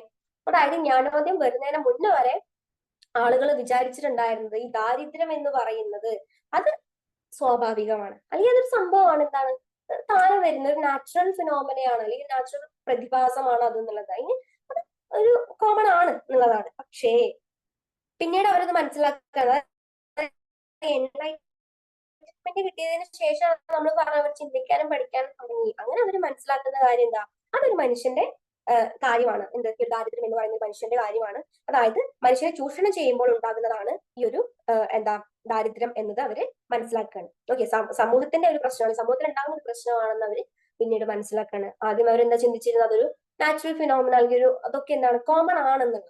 പിന്നീട് അവർ മനസ്സിലാക്കി എന്ത്, ഓരോ മനുഷ്യനെയും ചൂഷണം ചെയ്യുമ്പോൾ അതേപോലെ തന്നെ അവരെ അവഗണിക്കുമ്പോഴൊക്കെയാണ് ഇത്തരത്തിലുള്ള പ്രശ്നങ്ങൾ ഉണ്ടാവുന്നത്. അതൊരു സാമൂഹ്യ പ്രശ്നമാണെന്നുള്ളത് അവര് മനസ്സിലാക്കുന്നു. അപ്പൊ ആളുകൾക്കൊക്കെ ഒരു വെളിച്ചം വെച്ച ഒരു ഇത് എന്ന് വേണമെങ്കിൽ നമുക്ക് എന്ത് ചെയ്യാം, പറയാൻ വേണ്ടിട്ട് പറ്റും. ഓരോ വ്യക്തികളും വായിക്കാനും പഠിക്കാനും തുടങ്ങി എന്നുള്ളതാണ്. ഓക്കെ, നെക്സ്റ്റ് നോക്കിയേ, സോഷ്യൽ സർവേ ആണ് പറയുന്നത്. എന്താ സോഷ്യൽ സർവേ എന്ന് പറഞ്ഞാൽ? സർവേ ഒക്കെ നിങ്ങൾ ചെയ്തിട്ടുണ്ടോ? സർവേ ഒക്കെ നമ്മൾ സ്കൂൾ പഠിക്കുമ്പോഴൊക്കെ ചെയ്തിട്ടുണ്ടായിരിക്കും അല്ലെ? ഓരോ വീട്ടിൽ പോയിട്ട് ഡാറ്റകളൊക്കെ കളക്ട് ചെയ്തിട്ടുള്ള ഒരു പരിപാടിയാണ് സർവേ എന്ന് പറയുന്നത്. നോക്കിയേ, social survey work conducted during the enlightenment period. നമ്മൾ പറഞ്ഞു വെളിച്ചം വെച്ചത് ആളുകൾക്കൊക്കെ ചിന്തിക്കാൻ തുടങ്ങിയത് എന്താണ്, എൻലൈറ്റൻമെന്റ് കാലഘട്ടത്തിലാണ്. അപ്പോഴാണ് അവർ എന്താ ആരംഭിച്ചത്, സോഷ്യൽ സർവേകൾ ആരംഭിച്ചിട്ടുള്ളത്. സർവേ നടത്തിയപ്പോൾ അവർക്ക് ഒരു കാര്യം മനസ്സിലായി. എന്ത്? Survey was based on the belief that human phenomena can be classified and measured. എന്താണ്, അതായത് മനുഷ്യ പ്രതിഭാസങ്ങളെ തരംതിരിക്കാനും അതേപോലെ തന്നെ അളക്കാനും കഴിയുമെന്ന വിശ്വാസത്തെ അടിസ്ഥാനമാക്കിയിട്ടുള്ളതായിരുന്നു ആ ഒരു സാമൂഹിക സർവേ അല്ലെങ്കിൽ സോഷ്യൽ സർവേ എന്ന് പറയുന്നത്. അതായത് ആളുകളുടെ കൃത്യമായ വയസ്സ്, ജോലി ഒക്കെ നന്നായിട്ട് തരംതിരിക്കാൻ അവർക്ക് കഴിഞ്ഞു എന്നുള്ളതാണ്. അതായത് മെജോറിറ്റി, മൈനോറിറ്റി, അവർക്ക് എന്താണ് അവരുടെ പ്രശ്നം, അവർക്ക് എന്താണ് ജോലി, അല്ലെങ്കിൽ അവർ ഏത് കാറ്റഗറിയിൽ പെടുന്ന ആളുകളാണ്, പല പ്രശ്നങ്ങളെയും കുറിച്ചൊരു എന്താ പറയാ, പല പ്രശ്നങ്ങളെയും കുറിച്ച് ഒരു ധാരണയിൽ എത്താൻ, അത് പ്രശ്നം പരിഹരിക്കാനൊക്കെ സർവേയിലൂടെ കഴിഞ്ഞു അല്ലെ? സർവേ നമുക്ക് മനസ്സിലാവും ഇത്തരത്തിലുള്ള ആളുകൾ ഇത്തരത്തിലുള്ള ബുദ്ധിമുട്ടുകൾ അനുഭവിക്കുന്നുണ്ട്, ഇത്തരത്തിലുള്ളവർക്ക് ഫെസിലിറ്റീസ് ഉണ്ട്. അപ്പൊ നമുക്ക് കുറെയൊക്കെ പ്രശ്നങ്ങൾ, അല്ലെങ്കിൽ അവര് എത്തരത്തിലുള്ള ആളുകളാണെന്നൊക്കെ അറിഞ്ഞു കഴിഞ്ഞാൽ നമുക്ക് കുറെയൊക്കെ പ്രശ്നങ്ങൾ എന്ത് ചെയ്യാൻ പറ്റും, സോൾവ് ചെയ്യാൻ പറ്റും. അതിനാണല്ലോ നമ്മൾ സർവേ നടത്തുന്നത്. സോഷ്യൽ സർവേ വന്നു എൻലൈറ്റ്മെന്റിന്റെ ഭാഗമായിട്ട്. അപ്പൊ ഈ ഇത്തരത്തിലുള്ള പിന്നെയുള്ള കാര്യം ഇപ്പൊ നമ്മൾ ഇന്റലക്ച്വൽ ഐഡിയാസ് ആണ് പറഞ്ഞു വരുന്നത്. ഏതൊക്കെയാ പറഞ്ഞത്? നമ്മള് തിയറി ഓഫ് എവല്യൂഷൻ പറഞ്ഞു, അതേപോലെ തന്നെ എൻലൈറ്റൻമെന്റ് പറഞ്ഞു, സോഷ്യൽ സർവേ പറഞ്ഞു അല്ലെ. അപ്പൊ ഇത്തരത്തിലുള്ള കാര്യങ്ങളൊക്കെ വെച്ച് നോക്കുമ്പോൾ സോഷ്യോളജിക്ക് നല്ലൊരു മാറ്റം കൊണ്ടുവരാനാവും എന്നതാണ്, അല്ലെങ്കിൽ നന്മ കൊണ്ടുവരാനാവും എന്നുള്ളതാണ് ആർക്ക് മനസ്സിലായത്, അല്ലെങ്കിൽ ആര് വിശ്വസിച്ചിട്ടുള്ളത്? August Comte. നമ്മൾ പറഞ്ഞിട്ടുണ്ടായിരുന്നില്ല ആദ്യ ഫാദർ ഓഫ് സോഷ്യോളജി എന്ന് പറയുന്ന അഗസ്റ്റ് കോംറ്റെക്ക്, അല്ലെങ്കിൽ അദ്ദേഹം വിചാരിച്ചിരുന്നത് ഈ ഒരു സോഷ്യോളജിക്ക് ഇത്തരത്തിലുള്ള പ്രശ്നങ്ങളൊക്കെ പ്രശ്നങ്ങളിലൊക്കെ ഒരു മാറ്റം വരാൻ വേണ്ടിയിട്ട് കഴിയും, നന്മ കൊണ്ടുവരാൻ സാധിക്കും. അങ്ങനെയാണ് ഈ വിഷയം തന്നെ എന്ത് ചെയ്യുന്നത്, ഉത്ഭവിക്കുന്നത് എന്നുള്ളതാണ്. ഓക്കെ, അപ്പൊ നമ്മള് ഇന്റലക്ച്വൽ ഐഡിയാസ് ക്ലിയർ ആയി എന്ന് വിചാരിക്കും. നിങ്ങൾ നന്നായിട്ട് വായിക്കണം, ടെക്സ്റ്റ് വായിക്കണം, ഓരോ കാര്യങ്ങളും വായിക്കണം. നെക്സ്റ്റ് എന്താണ്? ദ മെറ്റീരിയൽ ഇഷ്യൂസ് അല്ലെ. ഇനി എന്തൊക്കെയാണ് material issues? The material issues that went into the making of sociology. Sociology ഉണ്ടാക്കാൻ മെറ്റീരിയൽ ഇഷ്യൂസ് എന്തൊക്കെ? ഇഷ്യൂസ് എന്ന് പറയുന്നത് പല പ്രശ്നങ്ങളാണ് അല്ലെ. പല പ്രശ്നങ്ങളൊന്നുമില്ല, മെയിൻ ആയിട്ട് ഫോക്കസ് ചെയ്യുന്ന ഒരു ഒറ്റ മെറ്റീരിയൽ ഇഷ്യൂ നമുക്ക് ഉണ്ടായിരുന്നുള്ളൂ. എന്താ? Industrial revolution. എന്താണ്? വ്യവസായിക വിപ്ലവം. അത് നമുക്ക് അറിയാവുന്ന കാര്യമാണ്. നമ്മൾ ഫസ്റ്റ് പാർട്ടിൽ ഏകദേശം നമ്മൾ ഒരു ധാരണ കൊടുത്തിട്ടുണ്ട്. ഇൻഡസ്ട്രിയൽ റവല്യൂഷനെ കുറിച്ചൊക്കെ നമ്മൾ പറഞ്ഞിട്ടുണ്ട്, ഈ വീഡിയോന്റെ മുന്നത്തെ വീഡിയോയിൽ മെൻഷൻ ചെയ്തിട്ടുള്ളതാണ്. Okay, industrial revolution it is based on capitalism which is the driving force behind the growth of industrial manufacturing. എന്താ പറയുന്നേ? ക്യാപിറ്റലിസം അല്ലെ, മുതലാളിത്ത വ്യവസ്ഥ. മുതലാളിത്തം എന്നൊക്കെ കേട്ടിട്ടുണ്ടോ? അപ്പോ ഈ ഇൻഡസ്ട്രിയൽ മാനുഫാക്ചറിങ് അല്ലെങ്കിൽ ഇത്തരത്തിലുള്ള വ്യവസായിക വിപ്ലവം വരാൻ തന്നെ കാരണം ക്യാപിറ്റലിസം ആണെന്നൊക്കെ നമുക്ക് പറയാം. ക്യാപിറ്റലിസത്തിന്റെ അടിസ്ഥാനത്തിലൊക്കെ ആയിരുന്നു ഇത്തരത്തിലുള്ള ഒരു ഇൻഡസ്ട്രിയൽ ഗ്രോത്ത് അല്ലെങ്കിൽ ഇൻഡസ്ട്രിയൽ റവല്യൂഷൻ എന്നൊക്കെ പറയുന്നത് ഉത്ഭവിക്കാനുള്ള ഒരു കാരണം എന്നൊക്കെ വേണമെങ്കിൽ നമുക്ക് പറയാൻ വേണ്ടിയിട്ട് പറ്റും. Okay, capitalism involves new attitudes and institution. മുതലാളിത്തം എന്താണ്? പുതിയ സ്ഥാപനങ്ങളും അതുപോലെ തന്നെ മനോഭാവവും ഒക്കെ സൃഷ്ടിച്ചു എന്നാ പറയുന്നത്. ആരെ മേലായിരിക്കും? ജനങ്ങളുടെ മേൽ തന്നെ ആയിരിക്കും അല്ലെ. Okay, entrepreneurs engaged in the systematic pursuits of profit. അപ്പൊ മുതലാളിത്തത്തിന്റെ അല്ലെങ്കിൽ ക്യാപിറ്റലിസത്തിന്റെ ഒരു എയിം, അൾട്ടിമേറ്റ് എയിം എന്ന് പറയുന്നത് എന്താ? മെയിൻ എയിം എന്ന് പറയുന്നത് എന്താ? ലാഭമാണ്, പ്രോഫിറ്റ് ആണ്. അത് നിങ്ങൾ മറക്കരുത്, അത് എപ്പോഴും ഓർമ്മയിൽ ഉണ്ടായിക്കോട്ടെ. ക്യാപിറ്റലിസം എന്ന് പറഞ്ഞ അൾട്ടിമേറ്റ് എയിം എന്ന് പറയുന്നത് പ്രോഫിറ്റ് ആണ്. The market acted as a key instrument of productive life. എന്താണ്? വിപണികൾ അങ്ങോട്ട് വളർന്നു. ഇൻഡസ്ട്രിയൽ റവല്യൂഷൻ വന്നതോട് കൂടിയിട്ട്, വ്യവസായിക വിപ്ലവം വന്നതോട് കൂടിയിട്ട് വിപണികൾ അങ്ങോട്ട് തഴച്ചു വളർന്നു എന്നാ പറയുന്നത്. വെച്ചടി കയറ്റമായി. പിന്നെയോ goods and services and labours become commodities. എന്താണ്? അധ്വാനം എന്ന് പറയുന്നത് അധ്വാനം സേവനം എന്നൊക്കെ പറയുന്നത് വെറും ചരക്കുകളായിട്ട് മാറുക ചെയ്തത്. അതായത് പണം ഇങ്ങോട്ട് വന്നതോട് കൂടിയിട്ട് അത് തന്നെയായി. അത് മാത്രം, പണത്തിൽ മാത്രം കോൺസെൻട്രേറ്റ് ചെയ്ത് പണത്തിന് വേണ്ടി മാത്രമായി പിന്നെ കാര്യങ്ങളൊക്കെ. അതിനിടയ്ക്ക് ഈ അധ്വാനം എന്നതോ സേവനം എന്നതൊക്കെ ആളുകൾ എന്ത് ചെയ്തു? മറന്നു പോവുക ചെയ്തത്. പണമായി എല്ലാം. അപ്പൊ വലിയ രീതിയിൽ മാറ്റം കൊണ്ടുവന്ന് ലോകത്തെ തന്നെ ഇളക്കി മറിച്ചൊരു സോഷ്യൽ ചേഞ്ച് ആണ് ഈ ഇൻഡസ്ട്രിയൽ റവല്യൂഷൻ എന്ന് പറയുന്നത്. അതായത് പുതിയ ജനങ്ങൾ വന്നു, പുതിയ ഇൻസ്റ്റിറ്റ്യൂഷൻ, പുതിയ കടകള്, അതേപോലെ തന്നെ പുതിയ മെന്റാലിറ്റിയുള്ള ആളുകള്, കുറെ കാര്യങ്ങൾ ലോകത്തെ തന്നെ മാറ്റിമറിച്ച ഒരു സോഷ്യൽ ചേഞ്ച് അല്ലെങ്കിൽ സാമൂഹ്യ മാറ്റം എന്ന് പറയുന്നത് ഒരു മെറ്റീരിയൽ ഇഷ്യൂ ആണ് ഇൻഡസ്ട്രിയൽ റവല്യൂഷൻ എന്ന് പറയുന്നത്. ലാഭം മാത്രമായില്ലേ, ഓണേഴ്സ്, വർക്കേഴ്സ് എന്നത് വന്നു. അതായത് അത്തരത്തിലുള്ള ക്ലാസിഫിക്കേഷൻസ് ഒക്കെ ഉണ്ടായി എന്ന് പറയുന്നു. മുതലാളിമാരും തൊഴിലാളിമാരും എന്ന് പറയുന്ന ആ ഒരു ക്ലാസിഫിക്കേഷൻ, ഒരു വിവേചനം ഒക്കെ വന്നു എന്നുള്ളതാണ് ഇതിൽ കൂടുതൽ മനസ്സിലാക്കേണ്ട ഒരു കാര്യം. ഇനി വ്യവസായ വിപ്ലവം വന്നിട്ടുള്ളത് ഇംഗ്ലണ്ടിലാണ് കേട്ടോ. ഇംഗ്ലണ്ടിലാണ് വ്യവസായ വിപ്ലവം വന്നിട്ടുള്ളത്. ഇംഗ്ലണ്ടിലാണ് പല കാര്യങ്ങളിലും മാറ്റങ്ങൾ വന്നിട്ടുള്ളത് എന്നതാണ്. England was changed into an industrial society characterized by the degradation of labours and separation of work from guild, village and family. ഇംഗ്ലണ്ടിലെ കർഷകർ എന്ത് ചെയ്തു? മാറി എന്നാ പറയുക. ഇംഗ്ലണ്ടിലാണ് ഈ ഒരു വ്യവസായിക വിപ്ലവം വന്നത്. അപ്പൊ ഇംഗ്ലണ്ടിലെ കർഷകർ എത്തരത്തിലുള്ള മാറ്റങ്ങളാ വന്നേ? ഇംഗ്ലണ്ടിലെ കർഷകർ മാറി. അവരെന്തായി? വ്യവസായികളായിട്ട് മാറുക ചെയ്തത് അല്ലെ. വ്യവസായ കേന്ദ്രീകൃത സമൂഹമായിട്ട് മാറി. അതായത് കർഷകർക്ക് പാടത്ത് പണിയെടുക്കാനുള്ള പിന്നീട് ആ ഒരു ഇതൊക്കെ കുറഞ്ഞു, സ്കോപ്പൊക്കെ കുറഞ്ഞു. എന്നിട്ട് അവർ വ്യവസായികളായിട്ട് മാറുക ചെയ്തത്. അപ്പോഴോ തൊഴിലാളികൾ എന്ത് ചെയ്യപ്പെട്ടു? തരം താഴ്ത്തപ്പെട്ടു എന്നുള്ളതാണ്. ഓക്കെ, അപ്പൊ ഗ്രാമത്തിലും കുടുംബത്തിലും ഉള്ള തൊഴിലാളികൾക്ക് സംരക്ഷണം നഷ്ടമായി എന്നുള്ളതാണ് മനസ്സിലാക്കേണ്ട കാര്യം. ഓക്കെ, തൊഴിലാളികൾ തരം താഴ്ത്തപ്പെട്ടു എന്ന് പറയുമ്പോൾ പണിയെടുക്കുന്ന ഓരോ ആളുകൾക്കും സംരക്ഷണം നഷ്ടമായി എന്താ പറയുന്നത്. നഗരങ്ങൾ വികസിച്ചു, ഫാക്ടറി അല്ലെ, അതൊക്കെ ഉണ്ടായി. അതായത് നഗരങ്ങൾ വികസിപ്പിക്കുമ്പോൾ അല്ലെങ്കിൽ ഡെവലപ്മെന്റ്സ് വരുമ്പോൾ നമുക്ക് ആലോചിച്ചാൽ മനസ്സിലാവും. നഗരങ്ങൾ വികസിച്ചു, നഗരങ്ങളെ വികസിക്കാൻ കാരണം എന്താ, നമുക്ക് എന്താ പറയാ, ഇപ്പൊ ഇപ്പൊ ഇവിടെ നല്ല ജോലിയാണെന്നുണ്ടെങ്കിൽ പുറമേ നിന്ന് ആളുകൾ ഇങ്ങോട്ടേക്ക് വരും അല്ലെ. അതുപോലെ ഇവിടെ ജോലി ഇല്ലെങ്കിൽ നമ്മൾ അങ്ങോട്ടേക്ക് പോകുന്നുണ്ട്. അപ്പൊ അതേപോലെ തന്നെ ആളുകൾ ഇങ്ങോട്ടേക്ക് വരുമ്പോൾ എന്താണ്, നഗരങ്ങൾ വികസിക്കും, ഫാക്ടറീസ് ഇൻക്രീസ് ചെയ്യും. പിന്നെ അതേപോലെ തന്നെ ചേരികളൊക്കെ ഉണ്ടാവും. ചേരികൾ നിങ്ങൾ കണ്ടിട്ടുണ്ടോ? ചേരികൾ ഈ തിങ്ങി പാർക്കുന്ന കുറെ പേര് തിങ്ങി പാർക്കുന്ന, നമ്മളുടെ കണ്ണിലൊക്കെ എന്താ, കുറെ പേര് തിങ്ങി പാർക്കുന്ന വൃത്തിയില്ലാത്ത കുറച്ച് ഏരിയകളൊക്കെയാണ് അല്ലെ. എല്ലാവരും ഒന്നും തന്നെ ഒരു ചെറിയ അടുപ്പിച്ച് അതിന്റെ ഇടയിൽ കൂടെ അഴുക്ക് ചാലും. അതൊക്കെയാണ് നമ്മളുടെ കണ്ണിൽ ചേരി അങ്ങനെ തന്നെയാണ് കേട്ടോ. കാരണം അത്രയും ആളുകൾ, അത്രയും കഷ്ടപ്പെടുന്ന ആളുകൾ, അല്ലെങ്കിൽ അവർക്ക് അത്, അവരെ സംബന്ധിച്ചിടത്തോളം അവർക്ക് അതൊരു കുഴപ്പമല്ല. അപ്പൊ അത്തരത്തിലുള്ള ചേരികളൊക്കെ എന്താണ്, ഇൻക്രീസ് ചെയ്യും, നഗരങ്ങൾ വികസിക്കും, ഫാക്ടറീസ് ഇൻക്രീസ് ചെയ്യും. ഓക്കെ, ഗ്രാമത്തിൽ നിന്ന് നഗരത്തിലേക്ക് ജോലി ചെയ്യാൻ പോകുന്നവരൊക്കെ തെങ്ങി പാർക്കുമ്പോഴാണ് നഗരങ്ങൾ വികസിച്ചിട്ട് ഇത്തരത്തിലുള്ള കാര്യങ്ങളും ഈ ചേരികളൊക്കെ കൂടുതലായിട്ട് ഉണ്ടാവുന്നത് എന്നുള്ളതാണ്. അപ്പൊ ഓരോ ആളുകളുടെയും ജീവിത സാഹചര്യം തന്നെ എന്താണ്, മാറി മറിഞ്ഞു എന്നുള്ളതാണ് ഓർക്കേണ്ടത്. ക്ലോക്ക് സമയത്തിന്റെ ഇമ്പോർട്ടൻസ്. എന്താ ക്ലോക്ക് സമയം? നിങ്ങളൊക്കെ ക്ലോക്ക് സമയം നോക്കിയിട്ടാണല്ലോ പോവാറ് അല്ലെ. ഇപ്പൊ സ്കൂളിൽ എത്തണമെന്നുണ്ടെങ്കിൽ 9 മണിക്ക് ബെല്ലടിക്കും. അപ്പൊ നമ്മൾ ആ കൃത്യം ഷാർപ്പ് 9 മണിയുടെ മുന്നേ തന്നെ കോളേജിൽ എത്തണം. ഇപ്പൊ എന്തെങ്കിലും എക്സാംസിന് പോകുന്ന, PSC എക്സാമിനൊക്കെ പോകുന്നുണ്ടെങ്കിൽ ഷാർപ്പാണ്. അത് കഴിഞ്ഞാൽ എന്ത് ചെയ്യില്ല, നമ്മളെ കടത്തി വിടില്ല. അപ്പൊ നമ്മളൊക്കെ ഒരു ക്ലോക്ക് ടൈം വെച്ചിട്ടാണ് എന്ത് ചെയ്യുന്നത്, പ്രവർത്തിക്കുന്നത് അല്ലെ.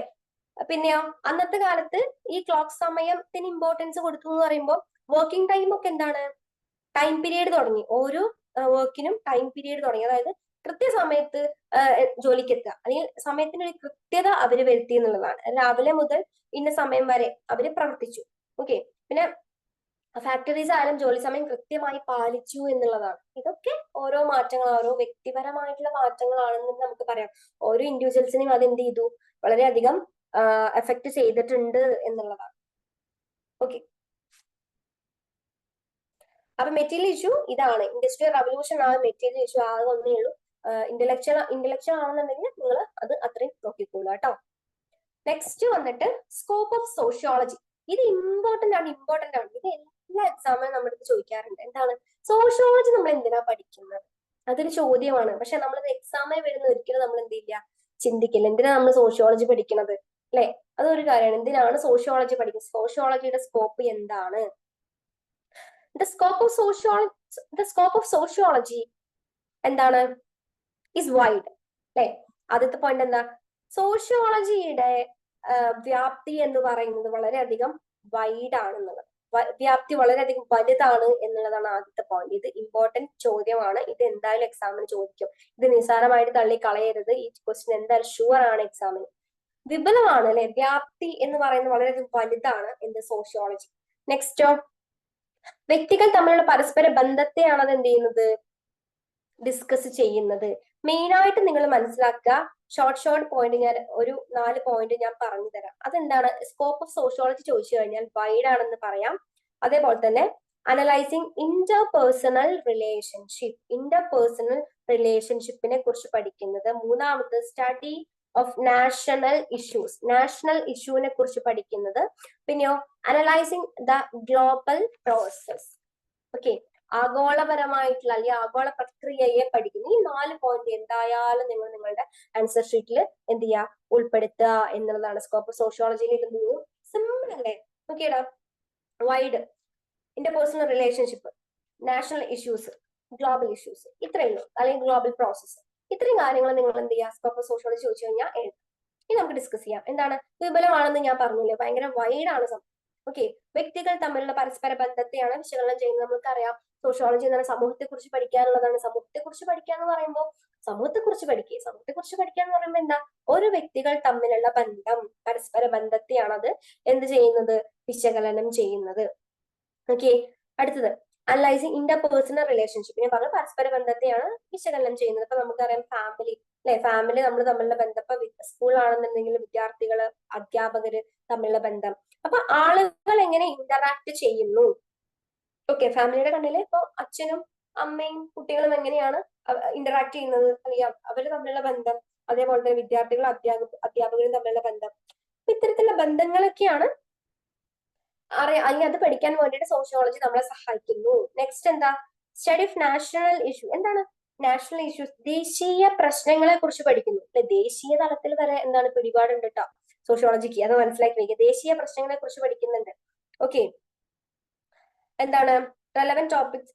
ഇത് എന്താ പറയുന്നത്, ഈ ദേശീയ പ്രസ്ഥാന ദേശീയ പ്രസ്ഥാനമല്ല, ദേശീയ പ്രശ്നങ്ങൾ എന്ന് പറയുമ്പോൾ അത് വളരെയധികം റെലവെന്റ് ആയിട്ടുള്ള ഒരു ടോപ്പിക്കാണ്. അപ്പൊ ഇതിനെ കുറിച്ചൊക്കെ എന്താണ് സോഷ്യോളജി എന്താണ് സ്റ്റഡി ചെയ്യുന്നു എന്നുള്ളതാണ്. ഓക്കെ, അപ്പൊ എന്തൊക്കെയാ ദേശീയ പ്രശ്നങ്ങൾ എന്ന് പറയുമ്പോൾ നമുക്കറിയാം, തൊഴിലില്ലായ്മ ഒരു ദേശീയ പ്രശ്നമാണ്, ജാതി സംഘർഷം, കടബാധ്യത, ഓക്കെ, അതേപോലെ തന്നെ ഓരോ വ്യക്തികളുടെയും അവകാശങ്ങളിൽ വരുന്ന മാറ്റങ്ങൾ, നിയമങ്ങൾ, ഇതൊക്കെയാണ് നാഷണൽ ഇഷ്യൂസ് അല്ലെങ്കിൽ ദേശീയ പ്രശ്നങ്ങൾ എന്ന് പറയുന്നത്. അപ്പൊ ഇതിനെക്കുറിച്ചും എന്ത് ചെയ്യുന്നുണ്ട്, സോഷ്യോളജി പഠനം നടത്തുന്നുണ്ട്. അതിൽ മാത്രം ഒതുങ്ങുന്നില്ല, പിന്നെ ഗ്ലോബൽ ആയിട്ട് ഉള്ള പ്രശ്നങ്ങളും ഇത് ഡിസ്കസ് ചെയ്യുന്നുണ്ട്. ആഗോള പ്രക്രിയയെ കുറിച്ച് ഇത് പഠിക്കുന്നുണ്ട്. Sociology is not about what is studied but how the subject is studied എന്നാ പറയുന്നത്. ഓക്കെ, എന്ത് പഠിക്കുന്നു എന്നുള്ളതിലല്ല, വിഷയത്തെ എങ്ങനെ പഠിക്കുന്നു എന്നുള്ളതാണ് നോക്കേണ്ട കാര്യം അല്ലെങ്കിൽ ശ്രദ്ധിക്കേണ്ട കാര്യം. ഓരോ വിഷയത്തിന്റെയും അല്ലെങ്കിൽ ഓരോ വിഷയമാണെങ്കിലും എന്താണ് ഓരോ രീതിയിൽ നമ്മൾ എന്ത് ചെയ്യണം, അതിനെ സമീപിക്കണം അല്ലെ. അപ്പൊ ഓരോ വിഷയത്തെയും ഓരോ രീതിയിൽ തന്നെയാണ് നമ്മളുടെ സോഷ്യോളജി എന്ത് ചെയ്യുന്നത്, സമീപിക്കുന്നത് എന്നുള്ളതാണ്. ഇനി ഗ്ലോബൽ ഇഷ്യൂസ് എന്ന് പറഞ്ഞാൽ എന്തൊക്കെയാ, നമ്മളിപ്പോ പറഞ്ഞു നാഷണൽ ഇഷ്യൂസ് നമ്മൾ പറഞ്ഞു, തൊഴിലില്ലായ്മ എക്സെട്ര എക്സെട്ര ഞാൻ നേരത്തെ പറഞ്ഞു. ഇനി ഗ്ലോബൽ ഇഷ്യൂസ് എന്ന് പറയുമ്പോൾ എന്താണ്, പുതിയ ജോലി നിയമം കൊണ്ടുവരിക, ഓക്കെ, എത്രത്തോളം ബാധിക്കുന്ന ആളുകളെ, ഓക്കെ, അതുപോലെ തന്നെ സോഷ്യൽ മീഡിയയിലെ യുവത്വങ്ങളുടെ സ്വാധീനം, ഇതൊക്കെയാണ് ഗ്ലോബൽ ഇഷ്യൂ ആയിട്ട് ഇപ്പൊ നമുക്ക് പറയാൻ പറ്റുന്ന കുറച്ച് കാര്യങ്ങൾ എന്ന് പറയാം. ഓക്കെ, അപ്പൊ ഇത് ക്ലിയർ ആണോ? ഞാൻ പറയാം. സ്കോപ്പ് ഓഫ് സോഷ്യോളജി ഇമ്പോർട്ടന്റ് ആണ്, ചോദിക്കും എക്സാമിന്. അപ്പൊ എന്താണ് ഇതിന്റെ സോഷ്യോളജിയുടെ വ്യാപ്തി എന്ന് പറയുന്നത് വളരെയധികം വൈഡ് ആണ്. ഇന്റർപേഴ്സണൽ റിലേഷൻഷിപ്പിനെ അത് എന്ത് ചെയ്യുന്നത്, അനലൈസ് ചെയ്യുന്നുണ്ട്, അല്ലെങ്കിൽ വ്യക്തികൾ തമ്മിലുള്ള പരസ്പര ബന്ധത്തെ അത് വിശകലനം ചെയ്യുന്നുണ്ട്. പിന്നെ പറഞ്ഞത് നാഷണൽ ഇഷ്യൂസ്, അതായത് ദേശീയ പ്രശ്നങ്ങൾ അത് പഠിക്കുന്നുണ്ട്. അതായത് ദേശീയ പ്രശ്നങ്ങൾ എന്ന് പറയുമ്പോൾ തൊഴിലില്ലായ്മ, ജാതി സംഘർഷം, കടബാധ്യത, അവരുടെ അവകാശങ്ങളിൽ വരുന്ന മാറ്റം, കടബാധ്യതകളുള്ള ആളുകളുടെ അവകാശങ്ങളിൽ വരുന്ന മാറ്റം, ഇനി ഓരോ പേഴ്സണൽ ആയാലും അവരുടെ പലരുടെയും സാഹചര്യങ്ങൾ വശാൽ അവരുടെ അവകാശങ്ങൾ വരുന്ന മാറ്റം, നിയമങ്ങൾ, ഇതൊക്കെയാണ് നാഷണൽ ഇഷ്യൂസ്. ഇനി ഗ്ലോബൽ തലത്തിലാണെന്നുണ്ടെങ്കിൽ, ആഗോള തലത്തിലാണെന്നുണ്ടെങ്കിൽ ആഗോള പ്രക്രിയയെ അത് പഠിക്കുന്നുണ്ട്. എന്താണ് ഇപ്പൊ ഞാൻ പറഞ്ഞു, എന്താണ് സോഷ്യൽ മീഡിയയിൽ യുവത്വങ്ങളുടെ സ്വാധീനം, അത്തരത്തിലുള്ള കാര്യങ്ങളൊക്കെ അത് എന്ത് ചെയ്യുന്നുണ്ട്, നോക്കുന്നുണ്ട്. പിന്നെ അതേപോലെ തന്നെ സോഷ്യോളജി എന്ന് പറയുന്നത് എന്ത് പഠിക്കുന്നു എന്നുള്ളതിലല്ല, വിഷയത്തെ എങ്ങനെ പഠിക്കുന്നു എന്നതാണ് നിങ്ങൾ ശ്രദ്ധിക്കേണ്ട ഒരു കാര്യമായിട്ട് വരുന്നത്. അപ്പൊ ഇത്രയും കാര്യങ്ങൾ എന്ത് ചെയ്യുക, നിങ്ങൾ നന്നായിട്ട് പഠിച്ചു പോയി. ഇനി നമ്മൾ ലാസ്റ്റിലേക്ക് വരുമ്പോ sociology and its relationship to other science. ഇനി സോഷ്യോളജിയും മറ്റ് സയൻസ് വിഷയങ്ങളും എപ്രകാരമാണ് കണക്ട് അല്ല, അവ എങ്ങനെയൊക്കെ നമുക്ക്, അതായത് ഇത് കമ്പയർ ചെയ്യാണ് കേട്ടോ. ഇപ്പൊ നോക്കിയേ, സൈക്കോളജി, സോഷ്യോളജി, ആന്ത്രപ്പോളജി, സോഷ്യോളജിയും തമ്മിലുള്ള വ്യത്യാസം, ഇത് തമ്മിലുള്ള ബന്ധങ്ങളെ കുറിച്ചാണ് നമ്മൾ പഠിക്കാൻ പോണത്. ഓക്കെ, അപ്പൊ മനസ്സിലാക്കേണ്ട ഒരു കാര്യം, സോഷ്യോളജി ഇതിൽ നിന്നൊക്കെ തികച്ചും എന്താണ്, വ്യത്യസ്തപരമായി നിൽക്കുന്നു എന്നുള്ളത് തന്നെയാണ്. ഓക്കെ, അത് നമ്മൾ ഡിസ്കസ് ചെയ്യാമോ, ഇതും ചോദിക്കാൻ ചാൻസ് ഉണ്ട്. എല്ലാം ഒന്നും പഠിച്ചിട്ടില്ലെങ്കിലും രണ്ടെണ്ണമൊക്കെ പഠിച്ചിട്ട് പോവുക. അതായത് സോഷ്യോളജിയും സൈക്കോളജിയും എന്ത് ചെയ്യുക, പഠിച്ചിട്ട് പോവുക. അതുപോലെ ആന്ത്രപ്പോളജി നമ്മൾ കൂടുതലായിട്ട് കണ്ടു വന്നിട്ടുള്ളത് എന്താണ്, ഈ സൈക്കോളജിയും സോഷ്യോളജിയും തമ്മിലുള്ള വ്യത്യാസം, അല്ലെങ്കിൽ ആന്ത്രപ്പോളജിയും സോഷ്യോളജിയും തമ്മിലുള്ള വ്യത്യാസമാണ്. നിങ്ങൾ മറ്റേതും ജസ്റ്റ് ഒക്കെ ഒന്ന് ഞാൻ ഇതിൽ ഉൾപ്പെടുത്തിയിട്ടുണ്ട്, നിങ്ങൾ ജസ്റ്റ് ഒന്ന് വായിച്ചു പോവുക, എല്ലാം ഒന്ന് അറിഞ്ഞിരുന്നോട്ടെ. പക്ഷെ മെയിൻ ആയിട്ട് എന്ത് ചെയ്യുക, രണ്ടെണ്ണത്തിൽ എന്തായാലും നിങ്ങൾ ഫോക്കസ് ചെയ്തിട്ട് പഠിക്കാം. ഓക്കെ, ഓക്കെ, സൈക്കോളജിയും സോഷ്യോളജിയും തമ്മിലുള്ള വ്യത്യാസം എന്തൊക്കെയാ നോക്കിയേ. സൈക്കോളജി എന്താ, അവനൊരു സൈക്കോ ആണോ എന്നൊക്കെ പറയാറുണ്ടല്ലോ നമ്മൾ. എന്താണ് സൈക്കോളജി അല്ലെ, അത് മനഃശാസ്ത്രമാണ് അല്ലെ സൈക്കോളജി എന്ന് പറയുന്നത്. Central point is the individual. സൈക്കോളജിയുടെ സെൻട്രൽ പോയിന്റ് എന്ന് പറയുന്നത് എന്താ, വ്യക്തിയാണ്. ഓക്കെ, വ്യക്തികളുടെ മൈൻഡിനെയാണ് അത് പഠിക്കുന്നത്, മനസ്സിനെയാണ് അത് പഠിക്കുന്നത്. ഓക്കെ, അപ്പൊ ഫസ്റ്റ് പോയിന്റ് എന്ന് പറയുന്നത് എന്താ, ഇൻഡിവിജ്വൽ അല്ലെ, വ്യക്തിയാണ് എന്ത് സെൻട്രൽ പോയിന്റ് ആയിട്ട് വരുന്നത് എന്തിന്റെ, സൈക്കോളജിയുടെ. Studying the behaviour of the individual, വ്യക്തികളുടെ പെരുമാറ്റത്തെ കുറിച്ചാണ് അത് പഠിക്കുന്നത്. അനലൈസിങ് മെന്റൽ പ്രോസസ്, മാനസിക പ്രക്രിയയാണ് അത് അനലൈസ് ചെയ്യുന്നത്. Emphasis is placed on experimentation, പരീക്ഷണ രീതിക്കാണ് അത് പ്രാധാന്യം കൊടുക്കുന്നത്. ഓക്കെ, സൈക്കോളജി എന്തെന്ന് ജസ്റ്റ് ഗൂഗിൾ ചെയ്ത് കഴിഞ്ഞാൽ നിങ്ങൾക്ക് മനസ്സിലാവും. കൂടുതൽ അറിയണമെന്നുണ്ടെങ്കിൽ ഗൂഗിൾ ചെയ്ത് നോക്കുക, അപ്പോൾ അതിൽ നിങ്ങൾക്ക് മനസ്സിലാവും. എന്നിട്ട് ഈ പോയിന്റ്സ്, ഈ 4 പോയിന്റ്സ് എന്തായാലും നിങ്ങൾ അതിൽ ഉൾപ്പെടുത്തേണ്ട കാര്യമാണ്. മെന്റൽ പ്രോസസ്സിനെ കുറിച്ചാണ് അത് അനലൈസ് ചെയ്യുന്നത്. പിന്നെ അതേപോലെ തന്നെ എക്സ്പെരിമെന്റ് അല്ലെങ്കിൽ പരീക്ഷണ രീതിക്കാണ് അത് പ്രാധാന്യം കൊടുക്കുന്നത്. മാനസിക പ്രക്രിയയെ കുറിച്ചാണ് അത് പഠിക്കുന്നത്. അതേപോലെ തന്നെ വ്യക്തികളുടെ പെരുമാറ്റത്തെയാണ് ഫോക്കസ് ചെയ്യുന്നത്. പിന്നെ സെൻട്രൽ പോയിന്റ് എന്ന് പറയുന്നത് വ്യക്തിപരമാണ് അല്ലെ, ഒന്നിൽ ഒതുങ്ങിക്കൂടെ, വ്യക്തികളിൽ ഒതുങ്ങിക്കൂടെ എന്നുള്ളതാണ്. ഇനി നമ്മുടെ സോഷ്യോളജിയോ എങ്ങനെയാണ്, community is the focal point. എന്താണ് ഫോക്കസ് പോയിന്റ്. കമ്മ്യൂണിറ്റി എന്താണ്? കമ്മ്യൂണിറ്റിയാണ് മേജർ ആയിട്ടുള്ള പോയിന്റ് എന്ന് പറയുന്നത്. കമ്മ്യൂണിറ്റി എന്താ? സമൂഹം അല്ലെ? സോഷ്യോളജിയിൽ നമുക്ക് എന്ത് എഴുതാലോ അല്ലെ? സമൂഹത്തെയാണ് അത് കേന്ദ്രീകരിക്കുന്നത്. പിന്നെ സോഷ്യൽ ബിഹേവിയർ, സാമൂഹ്യ പെരുമാറ്റമാണ്. മറ്റേ വ്യക്തികളുടെ പെരുമാറ്റമാണെന്നുണ്ടെങ്കിൽ സോഷ്യോളജി സാമൂഹ്യ പെരുമാറ്റമാണ്. നെക്സ്റ്റ് സാമൂഹ്യ പ്രക്രിയയാണ്. മറ്റേ മാനസിക പ്രക്രിയയാണെന്നുണ്ടെങ്കിൽ ഇത് സാമൂഹ്യ പ്രക്രിയയാണ് പഠിക്കുന്നത്. എംഫസൈസ് ഓൺ ഫീൽഡ് വർക്കിനെയാണ്. മറ്റേത് പരീക്ഷ രീതിക്ക് പ്രാധാന്യം കൊടുക്കുമ്പോൾ സൈക്കോളജി, നമ്മളുടെ സോഷ്യോളജി പ്രാധാന്യം കൊടുക്കുന്നത് ഫീൽഡ് വർക്കിനെയാണ്. അപ്പൊ തികച്ചും മനഃശാസ്ത്രം എന്ന് പറയുന്നത് ഓരോ അല്ലെങ്കിൽ ഓരോ വ്യക്തികളെയും കുറിച്ച് പഠിക്കുമ്പോൾ നമ്മുടെ സോഷ്യോളജി എന്താണ്? സമൂഹത്തെ കുറിച്ച് പഠിക്കുന്നു. ഓരോ വ്യക്തിയുടെ പെരുമാറ്റത്തെ കുറിച്ച് പഠിക്കുമ്പോൾ സോഷ്യോളജി സോഷ്യൽ ബിഹേവിയറിനെ കുറിച്ച് പഠിക്കുന്നു, സാമൂഹ്യ പെരുമാറ്റത്തെ കുറിച്ച് പഠിക്കുന്നു. മാനസിക പ്രക്രിയക്ക് സൈക്കോളജി ഇമ്പോർട്ടൻസ് കൊടുക്കുമ്പോൾ സോഷ്യോളജി സാമൂഹ്യ പ്രക്രിയക്കാണ് ഇമ്പോർട്ടൻസ് കൊടുക്കുന്നത്. പരീക്ഷണ രീതിക്ക് സൈക്കോളജി പ്രാധാന്യം കൊടുക്കുമ്പോൾ ഫീൽഡ് വർക്കിനെയാണ് കൂടുതൽ ഇമ്പോർട്ടൻസും സോഷ്യോളജി കൊടുക്കുന്നത്. അപ്പൊ ഇത് രണ്ടും ഇത്രയും കാര്യങ്ങൾ മനസ്സിലായി എന്ന് വിചാരിക്കുന്നു. സൈക്കോളജി സോഷ്യോളജി ഓക്കെയാണ് ഏകദേശം. അടുത്തത് നോക്കിയേ, സോഷ്യോളജി ആൻഡ് പൊളിറ്റിക്കൽ സയൻസ്. എന്താ പൊളിറ്റിക്കൽ സയൻസും സോഷ്യോളജിയും തമ്മിലുള്ള വ്യത്യാസം? പൊളിറ്റിക്കൽ സയൻസ് എന്താ? രാഷ്ട്രമീമാംസ അല്ലെ? എന്താണ്? പൊളിറ്റിക്സുമായി ബന്ധപ്പെട്ടുള്ള കാര്യങ്ങളൊക്കെയാണ് അതിൽ പറയുന്നത്. സോഷ്യോളജി എന്താ? Sociology study of all aspect of the society. സൊസൈറ്റിയെ കുറിച്ച് എല്ലാ കാര്യങ്ങളും പഠിക്കുന്നതാണ് sociology. It stresses on interrelationship between institutions, studies about sort of social relation. അത് സോഷ്യൽ റിലേഷൻ, അതായത് കുടുംബ ബന്ധങ്ങള്, സൊസൈറ്റിക്ക് അകത്തുള്ള ആളുകളുടെ ബന്ധങ്ങളൊക്കെയാണ് സോഷ്യോളജി ഫോക്കസ് ചെയ്യുന്നത്. അതേപോലെ തന്നെ ഇന്റർ റിലേഷൻഷിപ്പ്, നമ്മൾ നേരത്തെ പറഞ്ഞ പോലെ തന്നെ വ്യക്തികൾ തമ്മിലുള്ള ബന്ധം, അതേപോലെ തന്നെ എന്താണ് വ്യക്തികളും ഇൻസ്റ്റിറ്റ്യൂഷൻസും തമ്മിലുള്ള ബന്ധം, അതൊക്കെയാണ് എന്ത് ചെയ്യുന്നത്? നമ്മൾ നേരത്തെ പറഞ്ഞ പോയിന്റ് തന്നെയാണ്. അതുകൊണ്ട് ഞാൻ കൂടുതലായിട്ട് അതിനെ വൈകിട്ട് പറയുന്നില്ല. സോഷ്യോളജി എന്താന്നുള്ളത് നിങ്ങൾ എന്തായാലും എല്ലാത്തിലും എഴുതാൻ പറ്റുന്ന ഭാഗത്തിൽ എന്ത് ചെയ്യുക, പഠിച്ചു വെച്ചോളാം. ബാക്കിയുള്ളത് നോക്കിയാൽ മതി. പൊളിറ്റിക്കൽ സയൻസ് എന്താ, ആന്ത്രോപോളജി എന്താ, സൈക്കോളജി എന്താന്നുള്ളത് നോക്കിയാൽ മതിയല്ലോ. അപ്പൊ സോഷ്യോളജി എല്ലാത്തിലേക്കും ആഡ് ചെയ്യാൻ പറ്റുന്ന ഒരു പോയിന്റ് പോലെ കണക്കിന് നിങ്ങൾ എന്ത് ചെയ്യുക, പഠിച്ചിട്ട് പോവാം. ഇനി പൊളിറ്റിക്കൽ സയൻസ് നോക്കിക്കേ, സ്റ്റഡി ഓഫ് പവർ ആണ്. എന്താ പവർ? പവർഫുൾ എന്താ? പവർഫുൾ അല്ല, പവർ എന്ന് പറഞ്ഞാൽ അധികാരം. അധികാരത്തെ കുറിച്ചുള്ള പഠനമാണ് എന്ത്? പൊളിറ്റിക്കൽ സയൻസ് എന്ന് പറയുന്നത്. Give importance to the process within the government. Study only about the political relations, deals with the control of the government. എന്താണ്? ഗവൺമെന്റിന്റെ കാര്യങ്ങൾ അല്ലെങ്കിൽ ഈ പൊളിറ്റിക്കൽ റിലേഷൻസ് ഗവൺമെന്റിനെ കുറിച്ചുള്ളത്, അതേപോലെ തന്നെ പവർ, ഇതിനൊക്കെയാണ് പൊളിറ്റിക്കൽ സയൻസ് എന്ത് ചെയ്യുന്നത്? ഡിസ്കസ് ചെയ്യുന്നത്. Okay, study of power. പിന്നെ അതേപോലെ തന്നെ എന്താണ് അല്ലെങ്കിൽ ഗവൺമെന്റ് അവരുടെ പ്രോസസ്സും കാര്യങ്ങളും, അതേപോലെ തന്നെ പൊളിറ്റിക്കൽ റിലേഷൻഷിപ്പ്, പിന്നെ അതുപോലെ തന്നെ മെയിൻ ആയിട്ട് ഗവൺമെന്റും അതുമായി ബന്ധപ്പെട്ടുള്ള കാര്യങ്ങളൊക്കെയാണ് പൊളിറ്റിക്കൽ സയൻസിൽ പറയുന്നത്. സൊസൈറ്റിക്ക് അകത്താണെങ്കിൽ ഇന്റർ റിലേഷൻഷിപ്പ് ബിറ്റ്വീൻ ഇൻസ്റ്റിറ്റ്യൂഷൻസ് ആണ്. അല്ലെങ്കിൽ സൊസൈറ്റിക്ക് അകത്തുള്ള ആളുകൾ തമ്മിലുള്ള, ഇപ്പൊ ഫാമിലിയുടെ കാര്യത്തിലായി കഴിഞ്ഞാലും, അതേപോലെ തന്നെ ഇപ്പൊ സൊസൈറ്റിന്റെ ഉള്ളിലായി കഴിഞ്ഞാലും, സ്കൂളിലൊക്കെ ഫ്രണ്ട്സിന്റെ ഇടയിലൊക്കെ ആയി കഴിഞ്ഞാലും, അവര് തമ്മിലുള്ള ഒരു ഇന്ററാക്ഷൻ, ഹ്യൂമൻ ബീങ്സ് തമ്മിലുള്ള ഒരു റിലേഷൻഷിപ്പിനൊക്കെയാണ് സോഷ്യോളജി പഠിക്കുന്നത്. ഓക്കെ, അപ്പൊ ഇത് ക്ലിയർ ആയി എന്ന് വിചാരിക്കുന്നു. നെക്സ്റ്റ് എന്താ? Yes, anthropology and sociology. Okay, ഇത് മാത്രമേ ഞാൻ ചെയ്തിട്ടുള്ളൂ കേട്ടോ. ബാക്കി നിങ്ങൾ എന്ത് ചെയ്യുക, മുമ്പ് തന്നെ നമ്മൾ ഡിസ്കസ് ചെയ്തു. ബാക്കി ഹിസ്റ്ററിയും എക്കണോമിക്സും കൂടെ വരുന്നുണ്ട്. അത് വലിയ ഇമ്പോർട്ടൻസ് ഇല്ല എന്ന് പറയുന്നില്ല. നിങ്ങൾ എന്തായാലും നോക്കിയിട്ട് പോവാ, നോക്കാണ്ട് പോകണ്ട. 1-2 പോയിന്റ് എന്ത് ചെയ്യുക, അതായത് അതേപോലെ പഠിച്ചിട്ടില്ല. അപ്പൊ കൂടുതൽ കണ്ടിട്ടുള്ളത് ഈ സൈക്കോളജിയും ആന്ത്രോപോളജിയും അതുപോലെ തന്നെ പൊളിറ്റിക്കൽ സയൻസ് ഒക്കെയാണ്. ആന്ത്രോപോളജിക്കൊക്കെ നിങ്ങൾ മെയിൻ ആയിട്ട് കുറെ കാര്യങ്ങൾ ഇറങ്ങി ചെന്ന് പഠിക്കുക കേട്ടോ. ആന്ത്രോപോളജിക്ക് ഒന്നുകൂടി നിങ്ങൾ നോക്കുക, ഈ സൈക്കോളജി ഒക്കെ. നോക്കിയേ, എന്താ ആന്ത്രോപോളജി കേട്ടിട്ടുണ്ടോ? നരവംശാസ്ത്രമാണ്. ഓക്കെ, നരവംശാസ്ത്രം എന്ന് പറഞ്ഞു കഴിഞ്ഞാൽ മനുഷ്യന്മാരെ കുറിച്ചുള്ള പഠനങ്ങളാണ് ആന്ത്രോപോളജിയിൽ പറയുന്നത്. നോക്കിയേ, anthropology primitive societies are simple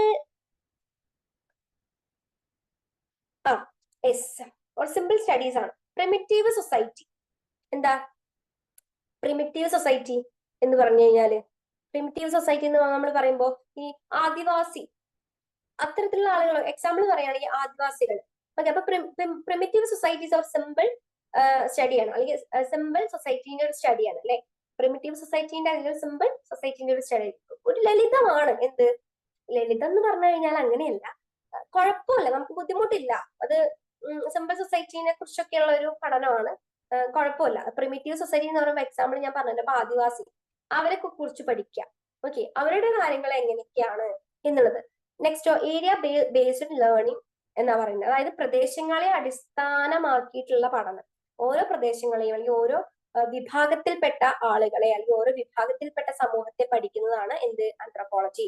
ഇനി അതിന്റെ സ്റ്റഡി മെത്തേഡ് എന്ന് പറയുന്നത് എന്താ?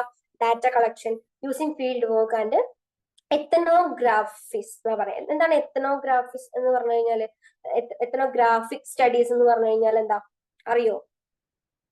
അതായത് ഒന്നുമില്ല, study of human culture and behaviour. ഹ്യൂമണിന്റെ എന്താ എന്താ പറയുക സംസ്കാരങ്ങളെയും അതുപോലെ തന്നെ അവരുടെ വിശ്വാസങ്ങളെയും ഒക്കെ കുറിച്ച് പഠിക്കുന്ന ഒരു ഒരു എന്താ പറയാ ഒരു പഠനമാണ് എന്ത് എത്നോഗ്രാഫിക് എന്ന് പറയുന്നത്. അതൊക്കെയാണ് ആന്ത്രോപോളജിയുടെ എന്ത് സ്റ്റഡി മെത്തേഡ്സ് എന്ന് പറയുന്നത്. ഡാറ്റ കളക്ഷൻ ഉണ്ട്. ഓക്കെ, ഡാറ്റ കളക്ഷൻ അവര് ചെയ്യുന്ന ഒരു മെത്തേഡാണ്. ഫീൽഡ് വർക്കും അവർ ചെയ്യുന്നുണ്ട്. പിന്നെ അതേപോലെ തന്നെ അവർ എത്നോഗ്രാഫിക് എന്ന് പറയുന്ന ഒരു സ്റ്റഡി മെത്തേഡും കൂടെ അവർ എന്ത് ചെയ്യുന്നുണ്ട്. നെക്സ്റ്റ് സോഷ്യോളജിയിലേക്ക് വരുമ്പോഴോ എന്താണ് സമകാലീനമായിട്ടുള്ള അല്ലെ സ്റ്റഡി. മറ്റേത് പ്രിമിറ്റീവ് സൊസൈറ്റി ആണെന്നുണ്ടെങ്കിൽ സോഷ്യോളജി സ്റ്റഡിങ് ഓഫ് എന്താണ് കണ്ടംപററി സൊസൈറ്റി, സമകാലീന പഠനമാണ് സോഷ്യോളജി പ്രൊവൈഡ് ചെയ്യുന്നത്.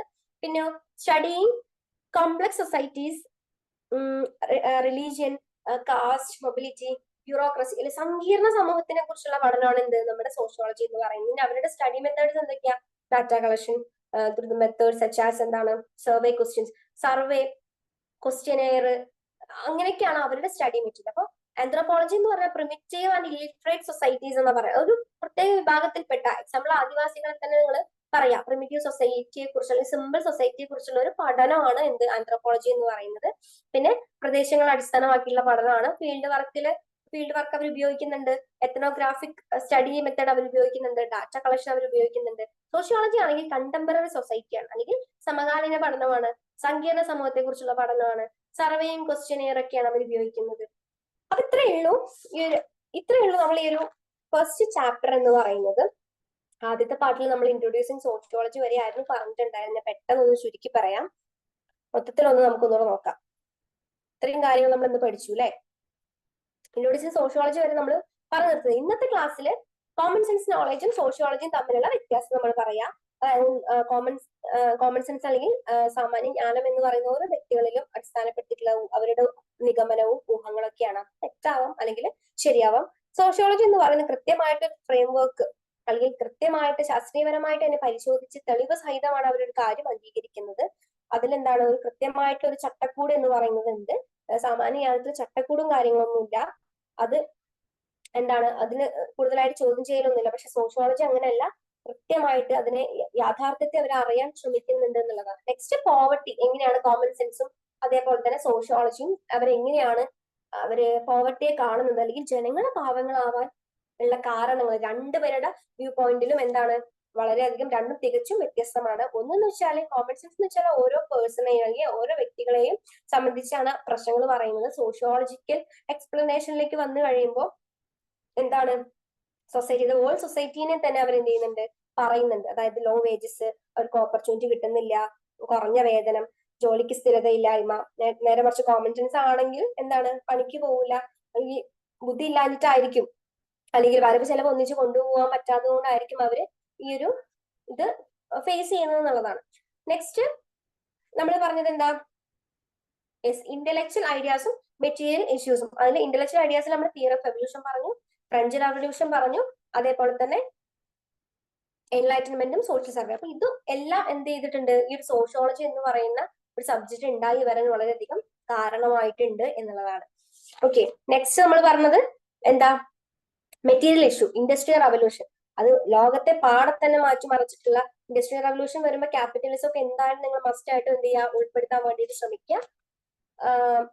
അതൊക്കെ ഉൾപ്പെടുത്തുക. പിന്നെ കുറച്ച് കാര്യങ്ങളൊക്കെ എഴുതുക. വ്യവസായ വിപ്ലവം കൊണ്ട് വന്ന ഇൻഡസ്ട്രീസ് ഒക്കെ വന്നതോടുകൂടിയുള്ള മാറ്റങ്ങൾ നമ്മൾ പറഞ്ഞു. ആളുകൾ തിങ്ങി പറക്കാൻ തുടങ്ങി, നഗരങ്ങളിലെ വികസനം, അതും കാര്യങ്ങളൊക്കെ നിങ്ങൾ മനസ്സിലാക്കുക. നെക്സ്റ്റ് സ്കോപ്പ് ഓഫ് സോഷ്യോളജി എന്തായാലും ഉറപ്പാണ്. സോഷ്യോളജി എന്താണ്? വളരെ വൈഡാണ്. അതുപോലെ തന്നെ അനലൈസിങ് ഇന്റർപേഴ്സണൽ റിലേഷൻഷിപ്പ്, എന്താണ് പരസ്പര ബന്ധത്തെയാണ് അത് എന്ത് ചെയ്യുന്നത്, വ്യക്തികളുടെ പരസ്പര ബന്ധത്തെ അത് വിശകലനം ചെയ്യുന്നു. നെക്സ്റ്റ് നാഷണൽ ഇഷ്യൂസ് അല്ലെ, ദേശീയ പ്രശ്നങ്ങൾ അത് ഡിസ്കസ് ചെയ്യുന്നുണ്ട്. മെയിൻ ആയിട്ട് 3 പോയിന്റ്, അതായത് എന്താണ് വ്യക്തികൾ തമ്മിലുള്ള പരസ്പര ബന്ധത്തെ വിശകലനം ചെയ്യുക, പിന്നെ അതുപോലെ ദേശീയ പ്രശ്നങ്ങളെ പഠിക്കുന്നു, നാഷണൽ ഇഷ്യൂസ്, പിന്നെ ഗ്ലോബൽ പ്രോസസ്സ്, ആഗോള പ്രക്രിയയെ പഠിക്കുന്നു. ഇനിയോ സൈക്കോളജിയും സോഷ്യോളജിയും തമ്മിലുള്ള വ്യത്യാസം, സോഷ്യോളജി എന്ന് പറയുമ്പോൾ അത് എന്താണ്, സോഷ്യൽ ബിഹേവിയർ, സമൂഹത്തിലെ സ്വഭാവങ്ങളും മൊത്തത്തിലായിട്ടാണ് പഠിക്കുന്നത്. ഓക്കെ, സോഷ്യൽ പ്രോസസ്സും ബിഹേവിയർ ഒക്കെ കോൺസെൻട്രേറ്റ് ചെയ്യുമ്പോൾ സൈക്കോളജി എന്താ ചെയ്യുന്നത്, ഓരോ വ്യക്തികളെയും ആണ് പഠിക്കുന്നത്, അല്ലെങ്കിൽ അവരുടെ മാനസിക പ്രക്രിയ അല്ലെങ്കിൽ വ്യക്തികളുടെ പെരുമാറ്റം ഒക്കെയാണ് പഠിക്കുന്നത്. നെക്സ്റ്റ് പൊളിറ്റിക്കൽ സയൻസ് ആണെന്നുണ്ടെങ്കിൽ എന്താണ്, ഗവൺമെന്റും കാര്യങ്ങളും അതിന് ബന്ധപ്പെട്ട ആയിട്ടുള്ള കാര്യങ്ങളൊക്കെയാണ് പഠിക്കുന്നത്. പവറിന്റെ പഠനമാണ് അല്ലെ, അധികാരത്തിന്റെ ഒരു പഠനമാണ്. പിന്നെ സോഷ്യോളജി എന്ന് പറയുമ്പോൾ നമുക്കറിയാം ഇന്റർ റിലേഷൻഷിപ്പ് ഇനി പറയേണ്ട ആവശ്യമില്ല, നിങ്ങൾക്ക് അറിയാം സൊസൈറ്റിയിലെ എല്ലാ ആസ്പെക്ട്സിനെയും അതിന്റെ നിന്ന് പഠിക്കുന്നുണ്ട്. ആന്ത്രോപോളജി എന്ന് പറഞ്ഞു കഴിഞ്ഞാൽ ഒരു പ്രദേശങ്ങളെ മാത്രം കേന്ദ്രീകരിച്ചിട്ട്, അല്ലെങ്കിൽ പ്രിമിറ്റീവ് സൊസൈറ്റി, ഒരു സിമ്പിൾ സൊസൈറ്റി, ഇലിറ്ററേറ്റ് സൊസൈറ്റീസിനെ കുറിച്ചുള്ള ഒരു പഠനമാണ്. പ്രത്യേകിച്ചും എന്താണ്, മനുഷ്യരെ കുറിച്ചിട്ടുള്ള ഒരു പഠനം, മനുഷ്യനെ കുറിച്ച് നരവംശ ശാസ്ത്രമാണ്. ഓക്കെ, അപ്പൊ അതിൽ നിങ്ങൾ അതൊക്കെ ഉൾപ്പെടുത്താൻ വേണ്ടിയിട്ട് ശ്രമിക്കുക കേട്ടോ. അപ്പൊ അവരുടെ സ്റ്റഡി മെത്തേഡ് എന്ന് പറയുന്നത് എത്നോഗ്രാഫിക് സ്റ്റഡി, അതേപോലെ തന്നെ സ്റ്റഡി മെത്തേഡ്, പിന്നെ കളക്ഷൻ ഓഫ് ഡാറ്റ, ഫീൽഡ് വർക്കൊക്കെ ആന്ത്രോപോളജി ഉപയോഗിക്കുന്നുണ്ട്. സോഷ്യോളജിയുടെ കാര്യത്തിലാണെന്നുണ്ടെങ്കിൽ സമകാലീന പഠനമാണ്, സങ്കീർണമായിട്ടുള്ള സമൂഹത്തിന്റെ ഒരു പഠനമാണ്. പിന്നെ ഈ സർവേയും അതുപോലെ തന്നെ ക്വസ്റ്റ്യനെയറും ഒക്കെയാണ് അവരുടെ സ്റ്റഡി മെത്തേഡ് എന്ന് പറയുന്നത്. അപ്പൊ ഇത്രയും കാര്യങ്ങളോട് കൂടിയിട്ട് നമ്മൾ നമ്മളുടെ ഫസ്റ്റ് ചാപ്റ്റർ കംപ്ലീറ്റ് ചെയ്തിട്ടുണ്ട്. അപ്പോൾ നന്നായിട്ട് പഠിക്കുക, പഠിക്കുമ്പോൾ ഈ കീ പോയിന്റ്സ് ഒക്കെ നിങ്ങൾ ഉൾപ്പെടുത്താൻ വേണ്ടി ശ്രമിക്കുക. പിന്നെ എസ് ഒക്കെ വന്നു കഴിഞ്ഞാൽ ഇത് മാത്രമല്ല, നിങ്ങൾ എലാബറേറ്റ് ചെയ്ത് എഴുതണം. അതിന് ഞാൻ എപ്പോഴും പറയാറുള്ളത്, നിങ്ങൾ ടെക്സ്റ്റ് വായിക്കുക, നന്നായിട്ട് ടെക്സ്റ്റ് വായിക്കുക, എന്നാൽ മാത്രമേ നമുക്ക് കൂടുതൽ സ്റ്റഫ് ഇതിലേക്ക് ഉൾപ്പെടുത്താൻ വേണ്ടിയിട്ട് പറ്റുള്ളൂ. അപ്പൊ എല്ലാവരും നന്നായിട്ട് പഠിക്കാം, നല്ലതുപോലെ പഠിക്കാം, ടെക്സ്റ്റ് ഒപ്പം വെച്ചിട്ട് പഠിക്കാം. അപ്പൊ ഇത്രയേ ഉള്ളൂ ഒന്ന്. Okay, thank you.